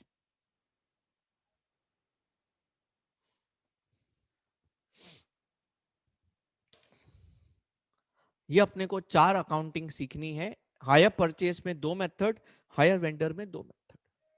ज्यादा इंपॉर्टेंट क्या है? हायर परचेसर का अकाउंटिंग, क्योंकि ज्यादातर पेपर में 90% चांसेस होते हैं कि हायर परचेसर का अकाउंटिंग पूछेंगे। एक क्वेश्चन दोस्तों 10 मार्क का लगभग आता है, बट ये पास्ट पेपर्स आप देखेंगे ना, इन्वेस्टमेंट अकाउंट जो अपना चालू है, इन्वेस्टमेंट, इंश्योरेंस और हायर परचेस, तीन में से कोई दो टॉपिक पूछते हैं नॉर्मली, नॉर्मली बोल रहा हूं।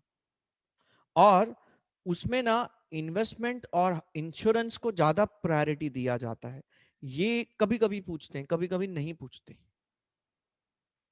लेकिन एक कोर टॉपिक है, कोर टॉपिक है, रियल लाइफ में बहुत ज्यादा इंपॉर्टेंस इसका बढ़ चुका है। तो पेपर में आने के चांसेस, और 10 मार्क पकड़ के चलो आएगा ये टॉपिक। ठीक है, मेथड अभी नहीं सीखेंगे। आज का मेरा टारगेट है कैलकुलेशंस। ध्यान से सुनना बच्चों, अब कैलकुलेशंस जो हम सीखेंगे, अब हमारा कैलकुलेटर्स एंड एक्टिव करो ब्रेन को, कैलकुलेशन सीखेंगे अभी। आप ध्यान से सुनो बच्चों। अभी देखो, अब मुझे ना डेटा चाहिए, मुझे डेटा चाहिए, अकाउंटिंग के लिए मुझे डेटा चाहिए। सबसे पहले मुझे यह देखना पड़ेगा हायर परचेसर के लिए, हायर परचेसर के लिए cost is equal to what? Option one cash price, option two HP price. What is your opinion? बच्चों आप बताओ, अगर एक ग्रैंड i10 का गाड़ी हम लेके आते हैं, 5 lakh cash price, 5.5 lakh HP price. अब मैं अपने बुक्स में इसको रिकॉर्ड करूंगा, क्या प्राइस पे इसको असेट दिखाऊंगा? 5 लाख की 5.5 लाख,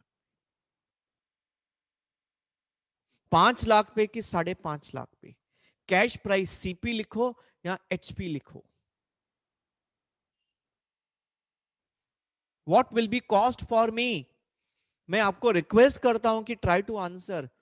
मेरे को कोई दिक्कत नहीं आपका आंसर रॉन्ग है क्या, व्हाट इज इंपॉर्टेंट कि आप कोशिश कर रहे हैं, आप आंसर दे रहे हैं। बच्चों आप इसको 5 लाख पे रिकॉर्ड करेंगे कि 5.5 लाख पे रिकॉर्ड करेंगे?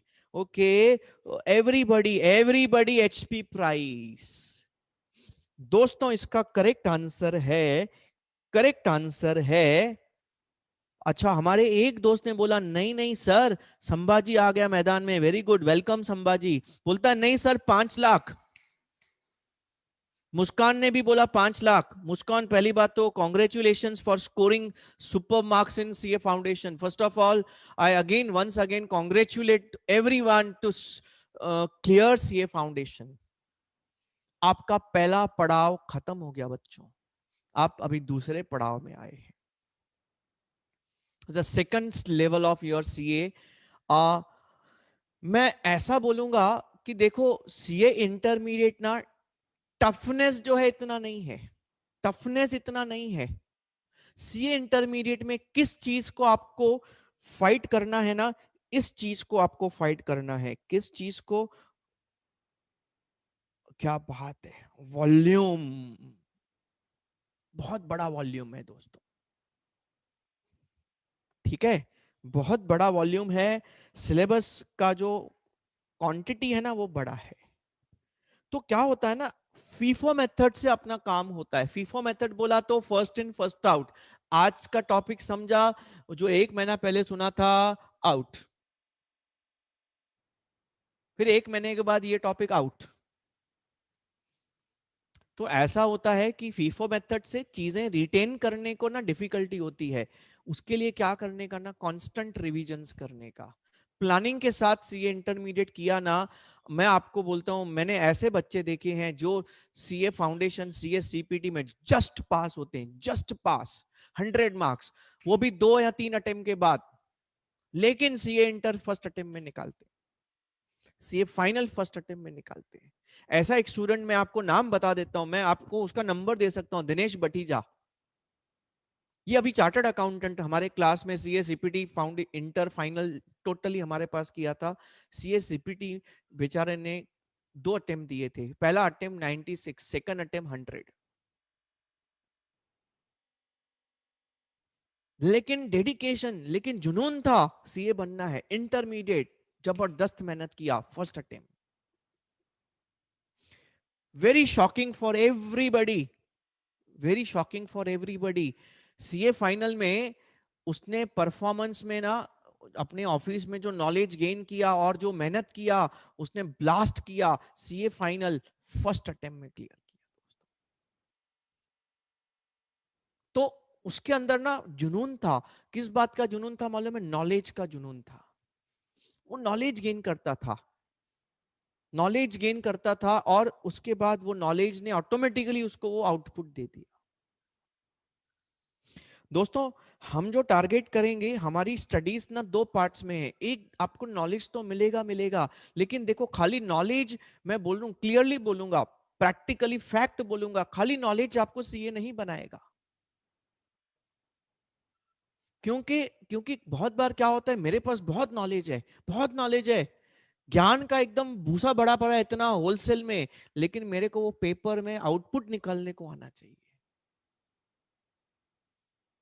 वो नॉलेज मुझे पेपर में आउटपुट के रूप में दिखना चाहिए, तो मेरे को रिजल्ट ओरिएंटेड स्टडी भी करना पड़ेगा नॉलेज के साथ साथ। तो मेरे को समझना पड़ेगा कि इंस्टीट्यूट हमसे क्या एक्सपेक्ट करता है, हमसे क्या मतलब लेवल एक्सपेक्ट करता है, क्या आंसर एक्सपेक्ट करता है। देखो बहुत बार मेरे पास बच्चे आते हैं, बोलते हैं सर मैंने तो पेपर अच्छा लिखा था, मेरे को मार्क्स नहीं दिया। मैं एक ही बात बोलता हूं, देखो आपके लिए जो अच्छा था इंस्टीट्यूट के लिए वो अच्छा नहीं था। There is a difference in the level. आपने अच्छा बोल दिया, यस, आपने जिसको अच्छा बोला, इंस्टीट्यूट बोलता है कि सॉरी, ये अच्छा नहीं है, आपको अपने लेवल को ऊपर लाना पड़ेगा। आपको ये नहीं देखना है कि आपके लिए क्या अच्छा है, आपको क्या देखना है इंस्टीट्यूट के लिए क्या अच्छा है। आपका पेपर वैसा आपको करके आना है दोस्तों। We need to work very very hard on that particular part. Okay okay okay, हमारे वैभव ने तो देखो अकाउंटिंग स्टैंडर्ड का नंबर दे दिया, बोला सर एएस 10 पढ़ो, बोला सर एएस 10 पढ़ो। वैसे भी आज आपका एएस चालू होने वाला है, और आपको एएस पढ़ाने वाले हमारे वन ऑफ द धमाकेदार टीचर आपको ओमकार सर एएस चालू करेंगे।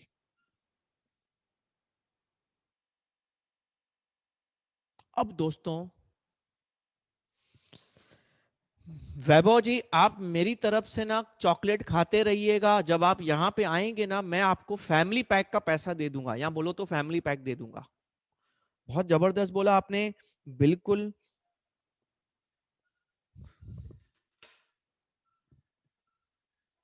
मेरे लिए कॉस्ट कैश प्राइस होगा।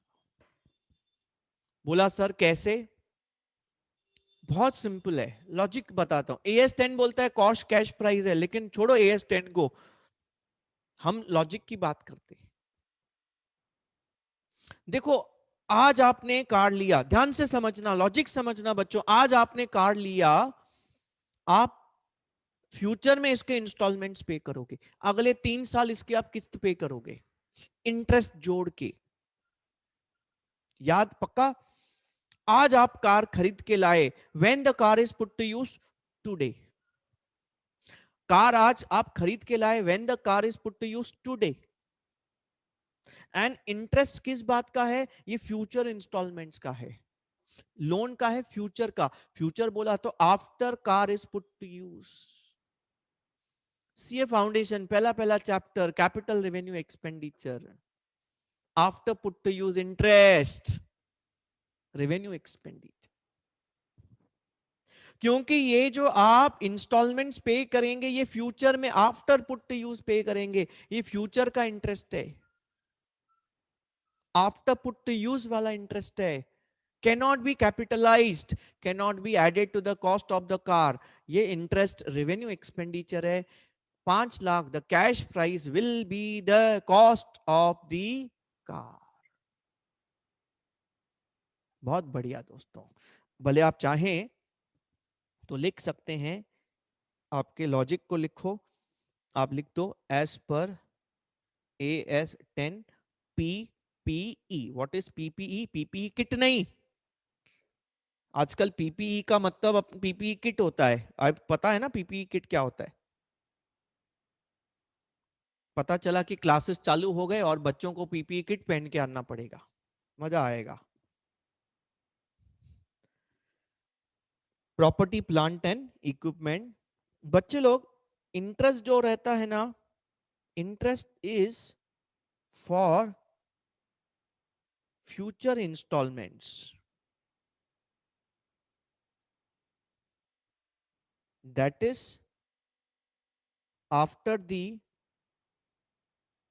asset is put to use, hence revenue expenditure। जिस साल का इंटरेस्ट है उस साल के पीएनएल में ट्रांसफर कर देंगे, सिंपल।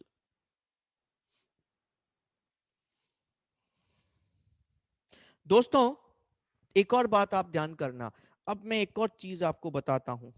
एक मेरे को सवाल है, हायर परचेज के केसेस में, higher purchase basis Who will claim depreciation? Till the time all installments are paid off. बहुत इंपॉर्टेंट है एक और चीज।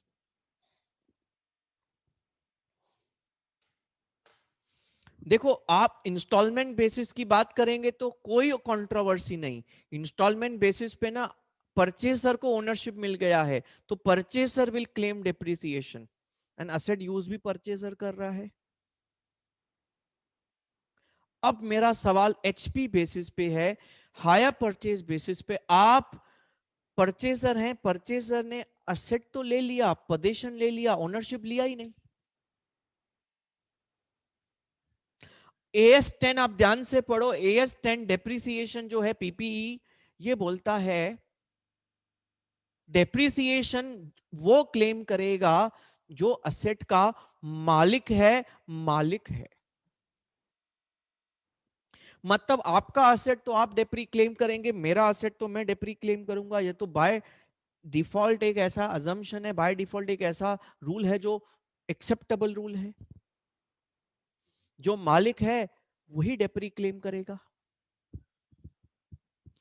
इंस्टॉलमेंट बेसिस पे कोई दिक्कत नहीं, परचेसर मालिक बन चुका है on the date of delivery. But in case of hire purchase basis, purchaser मालिक नहीं बना, जब तक आखिरी किस्त नहीं भरेगा तब तक डेप्री कौन क्लेम करेगा?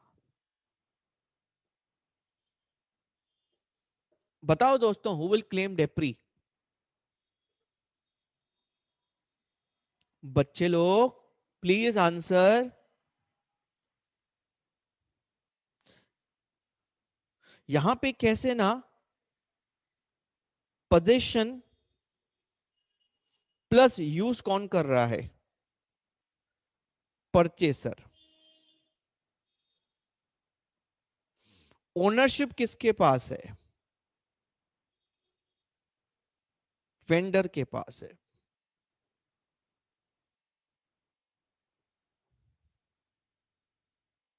जब तक किस्त पूरे नहीं हो जाते, समझो किस्त 4 साल के किस्त हैं, 4 साल किस्त पे करते हैं, ठीक है। अब मैं अपना एग्जांपल लेता हूं, मैंने कार लिया था, मैंने एचपी बेसिस पे कार लेके आया था, ठीक है। उसकी किस्त मैंने अभी कंप्लीट कर दी है। अब प्रॉब्लम ये था, मेरे लिए भी यही दिक्कत था कि मैं डेप्री क्लेम करूं कि नहीं करूं। Yes, depreciation is claimed by whom?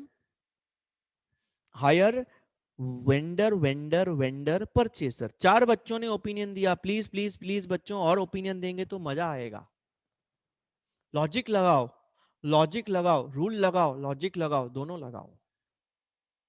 आप अगर रूल लगाते हैं, AS10 का रूल लगाते हैं, तो vendor is the owner, vendor should claim depreciation. लेकिन दोस्तों ऐसा नहीं होता है, एक्सेप्शन है, एक्सेप्शन है।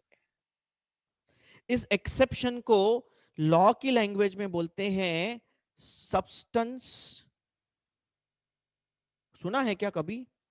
Over form. इस एक्सेप्शन को लॉ की लैंग्वेज में बोलते हैं सब्सटेंस ओवर फॉर्म। मतलब क्या? सब्सटेंस ओवर फॉर्म का मतलब है, सब्सटेंस मतलब फैक्ट, या आपने सुना है कभी सब्सटेंस ओवर फॉर्म? बहुत ही बढ़िया इंपॉर्टेंट वर्ड है सब्सटेंस और फॉर्म। सब्सटेंस बोला तो फैक्ट, फॉर्म बोला तो लीगल पोजीशन। फैक्ट क्या बोलता है? मैं परचेजर ओनर हूं, भले ऑन पेपर मैं ओनर नहीं हूं, बट इन फैक्ट मैं तो ओनर ही हूं। कार मेरे पास है, यूज मैं कर रहा हूं, वेंडर वेंडर मुझसे वापस नहीं ले सकता जब तक मैं डिफॉल्ट नहीं करता। खाली क्या है, ऑन पेपर मेरा नाम नहीं है, but I have the rightful position of that asset. मैं असेट लेके बैठा हूं, मैं असेट यूज कर रहा हूं, कोई मुझे नहीं रोक सकता। तो यहां पे एक एक्सेप्शन आ जाता है।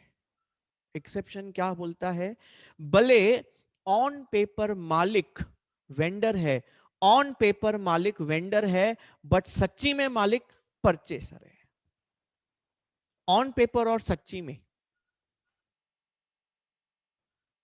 रियल ओनर कौन है, परचेसर। ऑन पेपर कौन है, वेंडर।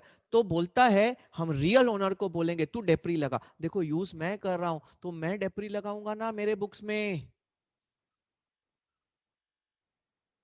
वेंडर क्या करेगा डेप्री लगा के। और दूसरी बात आपने एक बहुत बहुत इंपॉर्टेंट बात सोचनी चाहिए थी आंसर देने से पहले। बहुत बड़ी बात आपको सोचनी चाहिए थी आंसर देने से पहले।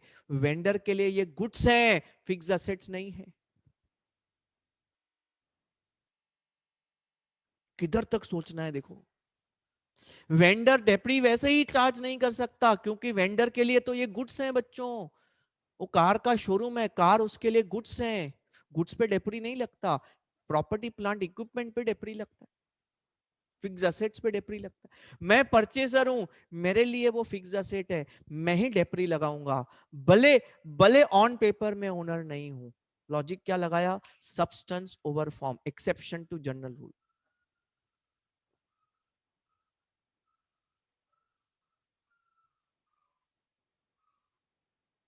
इस सब्सटेंस ओवर फॉर्म का मैं बहुत बड़ा बेस्ट एग्जांपल देता हूं।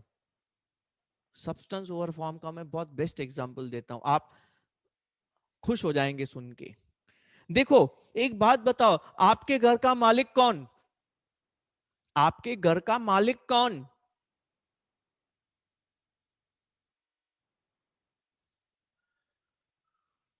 मुझे आंसर चाहिए बच्चों, आपके घर का मालिक कौन।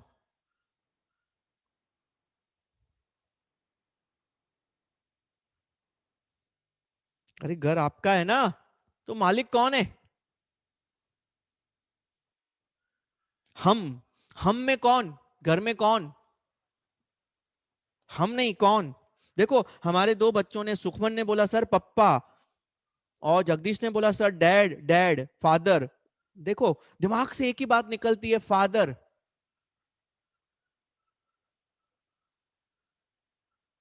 अब जरा सच्चे दिल से हाथ लगा के बोलो, घर का मालिक ऑन पेपर फादर है, रियल मालिक कौन है। घर में किसकी चलती है।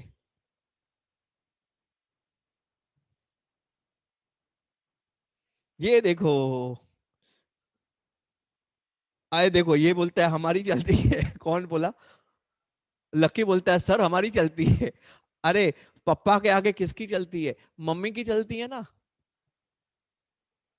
ये देखो ये गवर्नमेंट को लेके आता है घर में, मुस्कान गवर्नमेंट है, तेरे घर में गवर्नमेंट की चलती है, लगता है तेरे गवर्नमेंट में घर में पार्लियामेंट लगा हुआ है।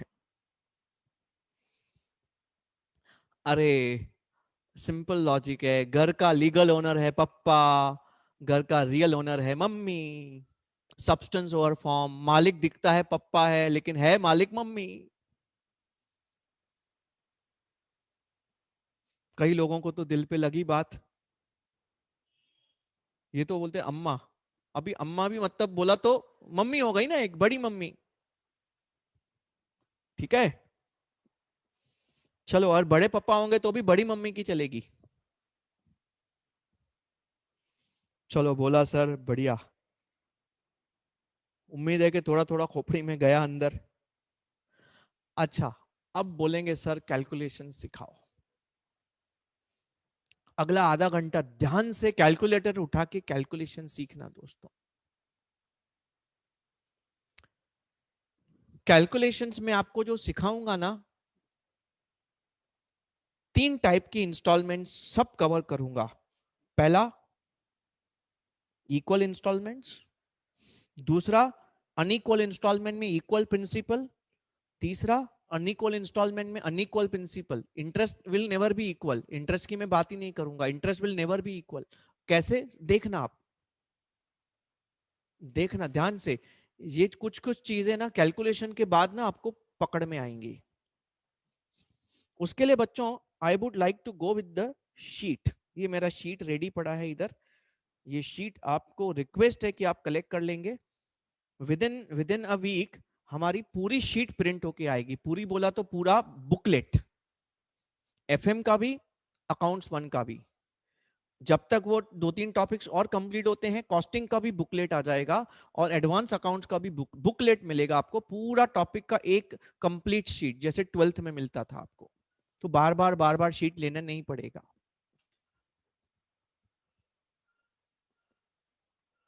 तो मैं क्या करूंगा, क्वेश्चन अकाउंटिंग सिखाया नहीं सिखाया, क्यों, पहले कैलकुलेशन सीखेंगे, फिर उस कैलकुलेशन को बेस लेके अकाउंटिंग सीखेंगे।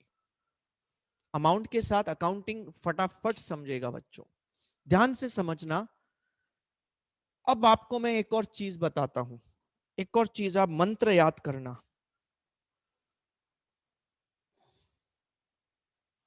कोई भी प्रॉब्लम का आपको कैलकुलेशंस करना है, आपको 4 डेटा चाहिए। जब तक ये 4 डेटा आपके पास नहीं है, आप कैलकुलेशन में अटकेंगे। कोई भी आप प्रॉब्लम रीड करते हैं, ये 4 इंफॉर्मेशन ढूंढो, जिसको ये 4 इंफॉर्मेशन मिल गया, कैलकुलेशन का टेबल बता रहा हूं 3 मिनट में आप तोड़ के दे देंगे।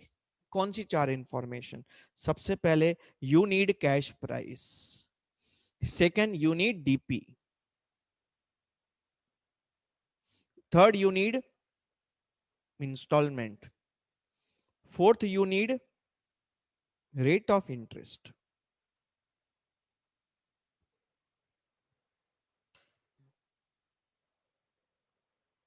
इंस्टॉलमेंट भी लगेगा। अगर आपके क्वेश्चन में ये 4 इंफॉर्मेशन है, मतलब आप समझ लेना इससे आसान क्वेश्चन नहीं है।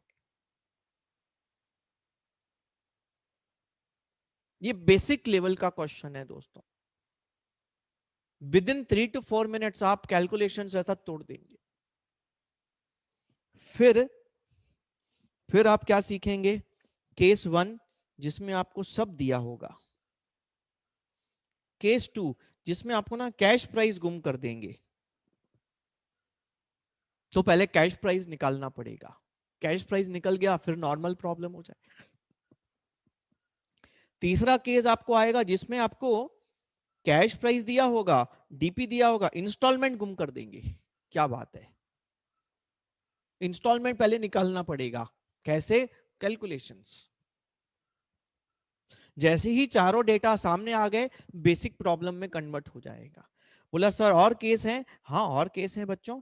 तीसरा केस क्या है, रेट ऑफ इंटरेस्ट गुम कर देंगे, रेट ऑफ इंटरेस्ट ही नहीं देंगे आपको, तो इंटरेस्ट को तोड़ोगे कैसे, प्रिंसिपल और इंटरेस्ट को, फिर टेक्निक यूज करना पड़ेगा। अच्छा, बोला सर और भी है ना, आपको कैश प्राइस नहीं देंगे, रेट ऑफ इंटरेस्ट नहीं देंगे, डीपी और इंस्टॉलमेंट्स दे देंगे।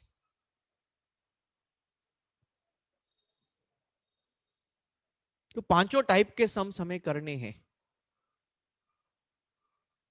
Calculation part is the first part two understand. उसमें 5 टाइप के सम्स आएंगे। नंबर 1 कैश, सब दिया होगा data. Number 2 cash price missing होगा। नंबर 3 इंस्टॉलमेंट मिसिंग होगा। Number 4 rate of interest missing होगा। नंबर 5 में rate of interest cash price दोनों मिसिंग होएगा। तो कैसे कैलकुलेट करने का, ठीक है। मैं सबसे पहले क्या सिखाऊंगा आपको, पहला प्रॉब्लम जिसमें सब डेटा अवेलेबल है और बेसिक कैलकुलेशंस कैसे करने का। अगला 20 मिनट ध्यान से सुनना बच्चों, कैलकुलेटर रेडी रखना। Total limited purchased motor lorries. अब ये बोलेंगे सर सम्स में आ गए, डोंट वरी, मैं सम क्यों उठा रहा हूं, कैलकुलेशन सीखने के लिए। फिर अकाउंटिंग कल नेक्स्ट लेक्चर में सिखाऊंगा आपको। Total Limited purchased motor lorries on hire purchase system over a period of 4 years. 4 साल का किस्त है, 12,000 आपका डिलीवरी पे देना है, ये आपका डीपी हो गया। on 1st Jan 2010 and the balance by 4 annual installments of 12,000 each on 31st December. 12,000 के 4 इंस्टॉलमेंट्स, तो 4 12 बोला तो 48,000 और 12 का डाउन पेमेंट बोला तो 60,000. Calculators on, brain on.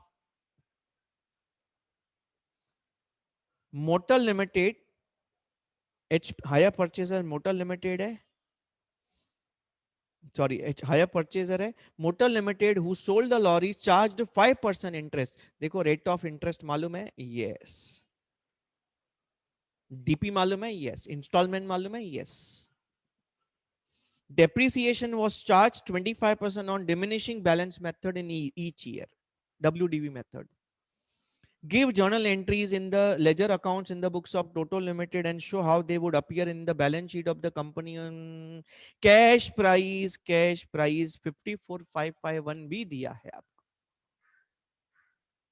तो दोस्तों ये एक बेसिक सम है जिसमें cash price, installments and rate of interest चारों आपको दिए हैं.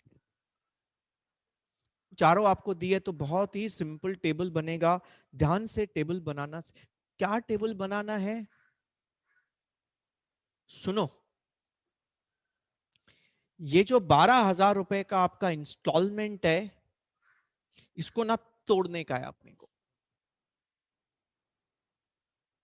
तोड़ने का है. कैसे, क्या क्या तोड़ने का है. इस इंस्टॉलमेंट में दो कंपोनेंट्स हैं, इंटरेस्ट और प्रिंसिपल. जब तक आप इस इंस्टॉलमेंट को इंटरेस्ट और प्रिंसिपल कंपोनेंट में तोड़ेंगे नहीं, आप अकाउंटिंग नहीं कर सकते. क्योंकि इंटरेस्ट अलग करके पीएनएल में जाएगा और प्रिंसिपल अमाउंट लोन में से माइनस होएगा. आप जितना भी इंस्टॉलमेंट में प्रिंसिपल रीपे करते हैं, लॉजिक, जो भी आप इंस्टॉलमेंट में प्रिंसिपल रीपे करते हैं वो लोन में से, प्रिंसिपल में से माइनस होगा. और जो इंटरेस्ट पे करते हैं वो खर्चा बुक करके पीएनएल में चला जाएगा. तो पूरा पूरा टॉपिक में ना मेन टारगेट क्या है, कैसे इंस्टॉलमेंट को तोड़ेंगे हम लोग.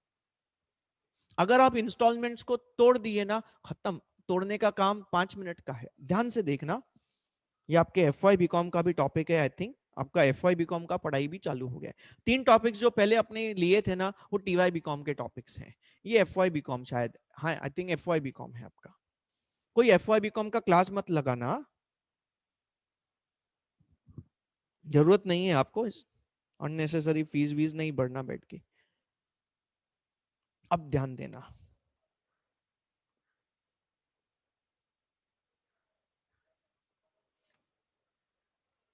डेट. अब दोस्तों एक बात और ध्यान देना आप,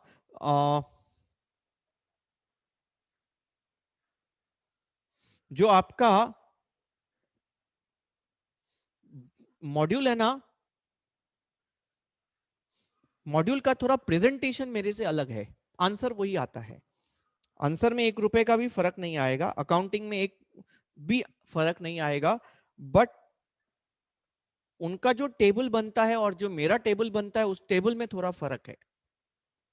वो खाली फॉर्मेट में थोड़ा मैंने चेंज किया है. ये थोड़ा इजी फॉर्मेट है अपना. Statement of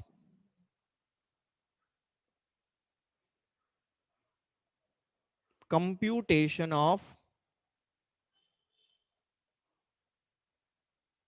principal and interest.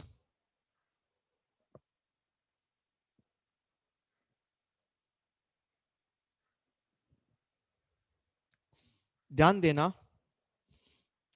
तारीख लिखेंगे 1/1/2000,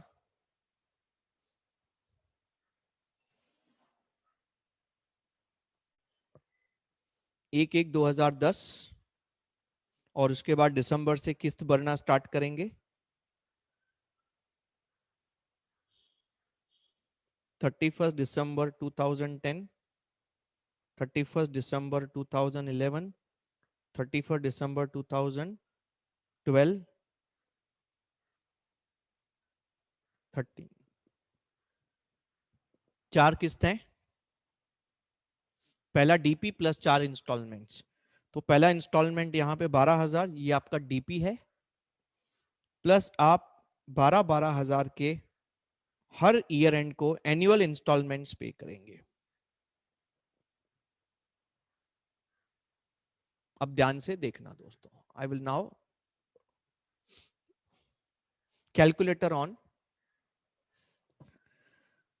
अब प्लीज आप मुझे आंसर करेंगे, हाँ अब मैं आपसे एक्सपेक्ट करूंगा आंसर। लिखो भले मत, मुझे कोई परवाह नहीं है, आप बाद में लिख देना, मैं सेव करके भेज दूंगा, स्क्रीनशॉट निकाल लेना। Calculation should be on, answers देना कंपलसरी है। जो बच्चा आंसर नहीं देगा मैं उसको डाउट नहीं सॉल्व करेगा। हाँ, पहले बताओ डाउन पेमेंट में इंटरेस्ट कितना इंक्लूड होता है? इंटरेस्ट कंपोनेंट तोड़ना है, हर इंस्टॉलमेंट का इंटरेस्ट कैलकुलेट करना है, प्रिंसिपल कैलकुलेट करना है। आप मुझे बताओ डाउन पेमेंट में इंटरेस्ट कितना होता है? बहुत बढ़िया, शून्य। शून्य। तो इसका मतलब है 12,000 का 12,000 प्रिंसिपल अमाउंट है। डाउन पेमेंट तो एक प्रिंसिपल अमाउंट ही होता है ना। हमारा कैश प्राइस कितना है? 54,551। तो ये जो 54,551 है ये मेरा ओरिजिनल प्रिंसिपल अमाउंट है, जिसमें मैंने उसी डेट को, परचेस वाली डेट को 12 पे कर दिया। आप मुझे बताओ 54,551 में से अगर मैं 12,000, 54,551 में टोटल प्रिंसिपल, उसमें से 12 प्रिंसिपल पे किया तो बाकी आउटस्टैंडिंग प्रिंसिपल कितना आएगा? 54,551 माइनस 12, तो कितना आएगा बाकी? कैलकुलेटर दो ना अमित। 42,551, 42,551, ठीक है।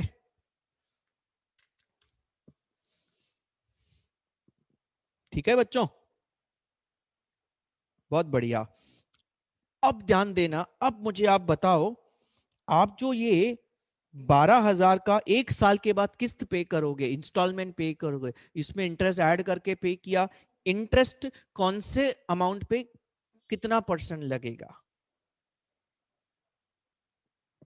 देखो, पहली तारीख को आपका आउटस्टैंडिंग प्रिंसिपल है 42,551, उसी वो outstanding principal throughout the year outstanding रहेगा अगला किस्त पे करने तक। तो उस 42,551 पे, 42,551 पे 5% इंटरेस्ट लगेगा। देखो रेट ऑफ इंटरेस्ट 5% है, 42,551 इंटू 5%, इसको राउंड ऑफ करेंगे तो 212128। कैलकुलेशन आप करना, आया तो ही आगे बढ़ना, नहीं तो मुझे रोक देना, सर बताओ नहीं समझा, फिर से समझाओ, नहीं समझा फिर से बोलना। लेक्चर के बाद फिर पकड़ सकते हैं मेरे को, सर वापस समझाओ मेरे को, कोई टेंशन नहीं है, ठीक है।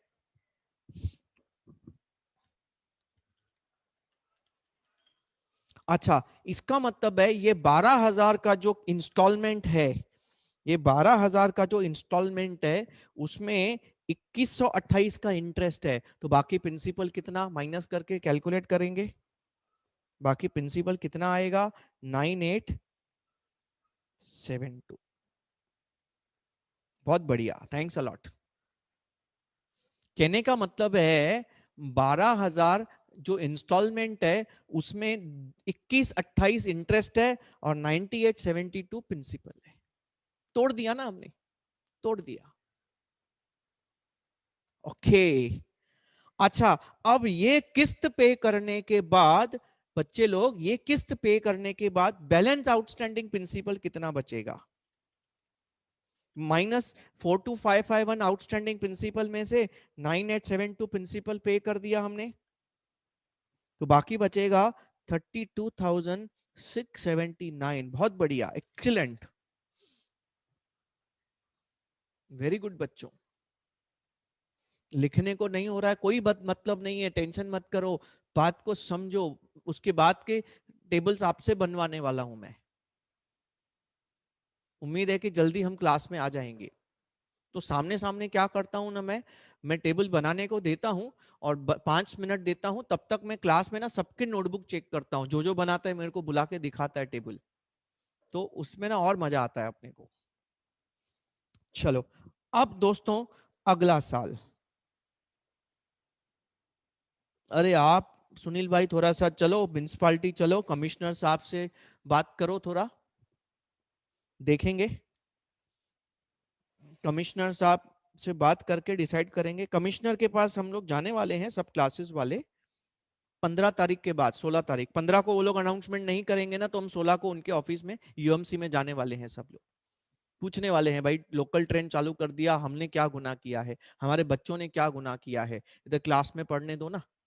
हम लोग सब एसओपीज फॉलो करेंगे, सोशल डिस्टेंसिंग नॉर्म्स फॉलो करेंगे, and we are ready with that, we are ready with that. हाँ हाँ हाँ, आप भी आ जाओ, मैं बोलता हूँ सब क्लासेस वालों को, बच्चों को भी बुलाओ, मोर्चा निकालते हैं। गुरमुख क्लासेस का सब लोग है ना, ऐसा एक टी शर्ट बना के देता हूँ, वो पहन के आ जाओ। हाँ, 32679। अब अपना, ठीक है, हमारे हमारे क्लासेस के हम लोग लीडर आ गए ना, नवीन सर को करेंगे। ठीक है, नवीन सर को बोलेंगे आप हमारा मोर्चा संभालो। ठीक है, क्योंकि डंडा बंडा पड़ेगा ना, तो कोई मजबूत आदमी होना चाहिए ना आगे। हम तो अभी क्या है, बूढ़े हो गए।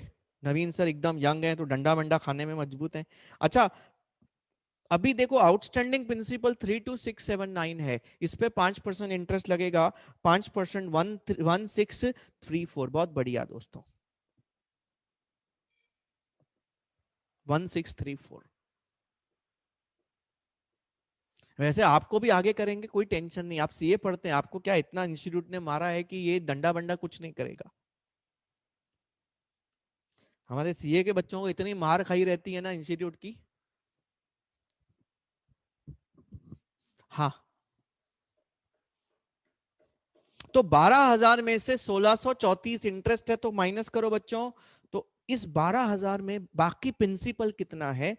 10,000, 10,366। Are you able to calculate बच्चों? Very good, very good Vaibhav, very good. बहुत सारे बच्चे आंसर दे रहे हैं, thanks a lot, very good, keep it up.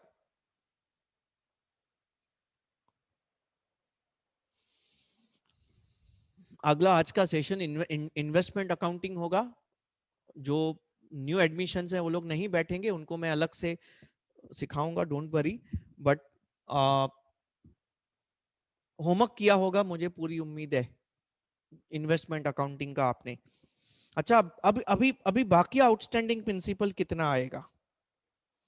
कैसे कैसे आपका वो चलता है सीक्वेंस? देखो, यहां से यहां जाएंगे, यहां से यहां जाएंगे, माइनस करके, ये माइनस करेंगे।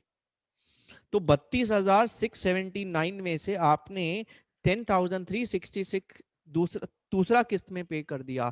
तो बाकी आउटस्टैंडिंग प्रिंसिपल आपका, आउटस्टैंडिंग लोन आपका बचेगा 22,313।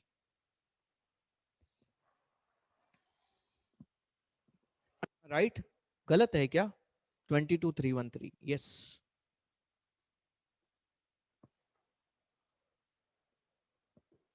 अच्छा, अब इसके आगे का इंटरेस्ट 22,313 पे लगेगा। Just keep on doing the same thing.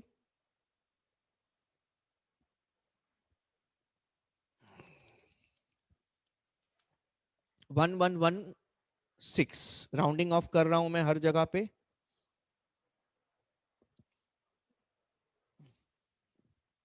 अगर आपका आंसर नहीं आता तो प्लीज डू डबल चेकिंग। 1116 करेंगे तो बाकी प्रिंसिपल 10,884 रुपीज। मतलब ऐसा बोलेंगे 12,000 के इंस्टॉलमेंट में 1116 का इंटरेस्ट है और 10,884 का प्रिंसिपल है। देखो, हर इंस्टॉलमेंट में प्रिंसिपल और इंटरेस्ट अलग अलग है, फ्लक्चुएटिंग है। Installment to installment principal repayment increase हो रहा है और इंटरेस्ट कम होते जा रहा है। इंटरेस्ट क्यों कम हो रहा है? बिकॉज आउटस्टैंडिंग लोन कम हो रहा है, आउटस्टैंडिंग प्रिंसिपल कम हो रहा है, ऑटोमेटिकली इंटरेस्ट भी कम हो जाएगा। तो पहले वाले जो इंस्टॉलमेंट्स होते हैं ना, इंटरेस्ट ज्यादा होता है। आस्ते आस्ते आस्ते जो आगे के इंस्टॉलमेंट्स हैं, इंटरेस्ट कम होते जाएगा, प्रिंसिपल अमाउंट बढ़ते जाएगा रिपेमेंट।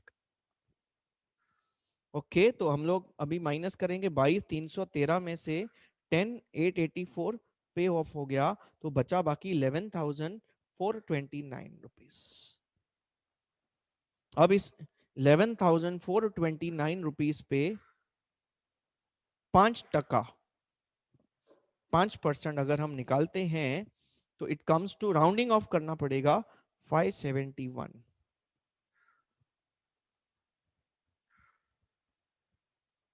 बहुत बढ़िया, वेरी गुड।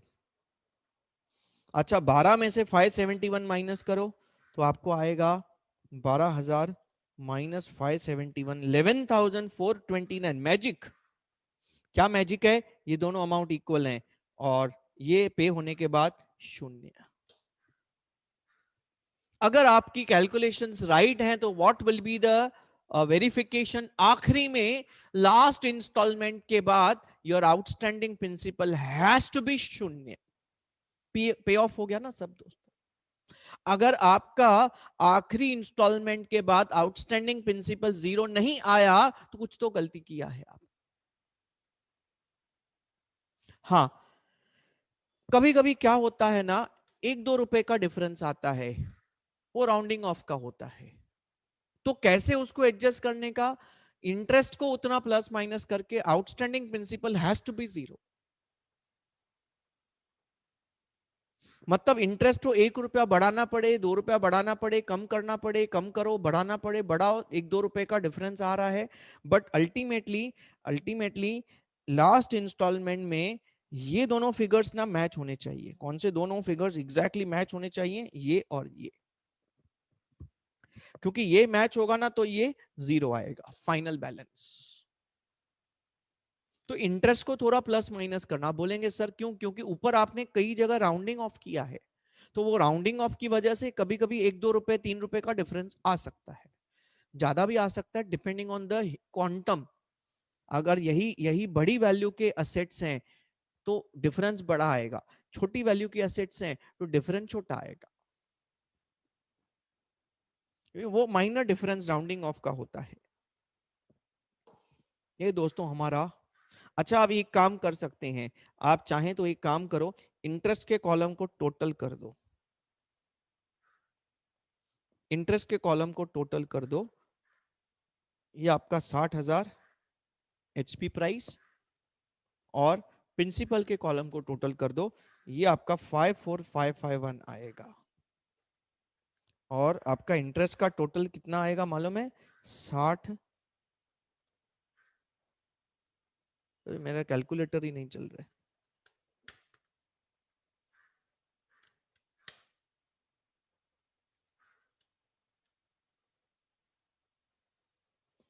5449।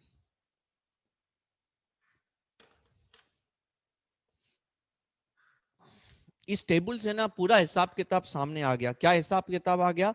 ये जो हमने असेट बाय किया, इसकी कैश प्राइस 54,551 थी, जिसमें 5449 का इंटरेस्ट जोड़ के 60,000 एचपी प्राइस है। आप जब प्रिंसिपल का कॉलम जोड़ेंगे ना तो ये प्रिंसिपल का कॉलम कैश प्राइस देगा। जब आप इंस्टॉलमेंट का कॉलम जोड़ेंगे ना तो आपको ये एचपी प्राइस देगा।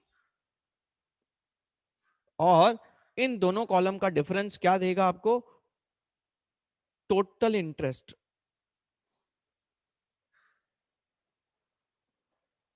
दोस्तों कुछ भी दिक्कत है कैलकुलेशंस में, कुछ भी छोटा सा भी, तो आप पूछो। और अगर समझा तो प्लीज प्लीज कमेंट करो चैट बॉक्स में कि आपको समझा, अंडरस्टूड।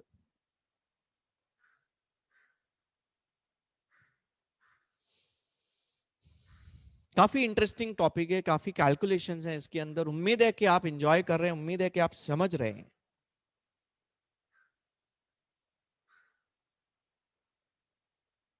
बहुत अच्छा, थैंक्स अलॉट दोस्तों। अब हम अगले लेक्चर में पहले क्या करेंगे, अकाउंटिंग ट्रीटमेंट सीखेंगे और इस प्रॉब्लम की अकाउंटिंग ट्रीटमेंट करेंगे, बेसिक अकाउंटिंग ट्रीटमेंट, फिर इस प्रॉब्लम की। उसके बाद हम वो ऑप्शंस सब डिस्कस करेंगे, क्या ऑप्शंस, कि अगर कैश प्राइस मिसिंग है तो क्या करेंगे, इंस्टॉलमेंट मिसिंग है तो क्या करेंगे, कैसे कंप्यूट करेंगे, उसके कुछ टेक्निक्स हैं जो हम सीखेंगे, कोई कोई कैलकुलेशन दो दो तीन तीन मेथड से होता है वो भी सीखेंगे। Understood, very good. Anybody, any doubt? बच्चों किसी को कुछ भी डाउट है प्लीज प्लीज एंड प्लीज पूछेंगे, किसी को कुछ भी डाउट है तो प्लीज और प्लीज पूछेंगे दोस्तों।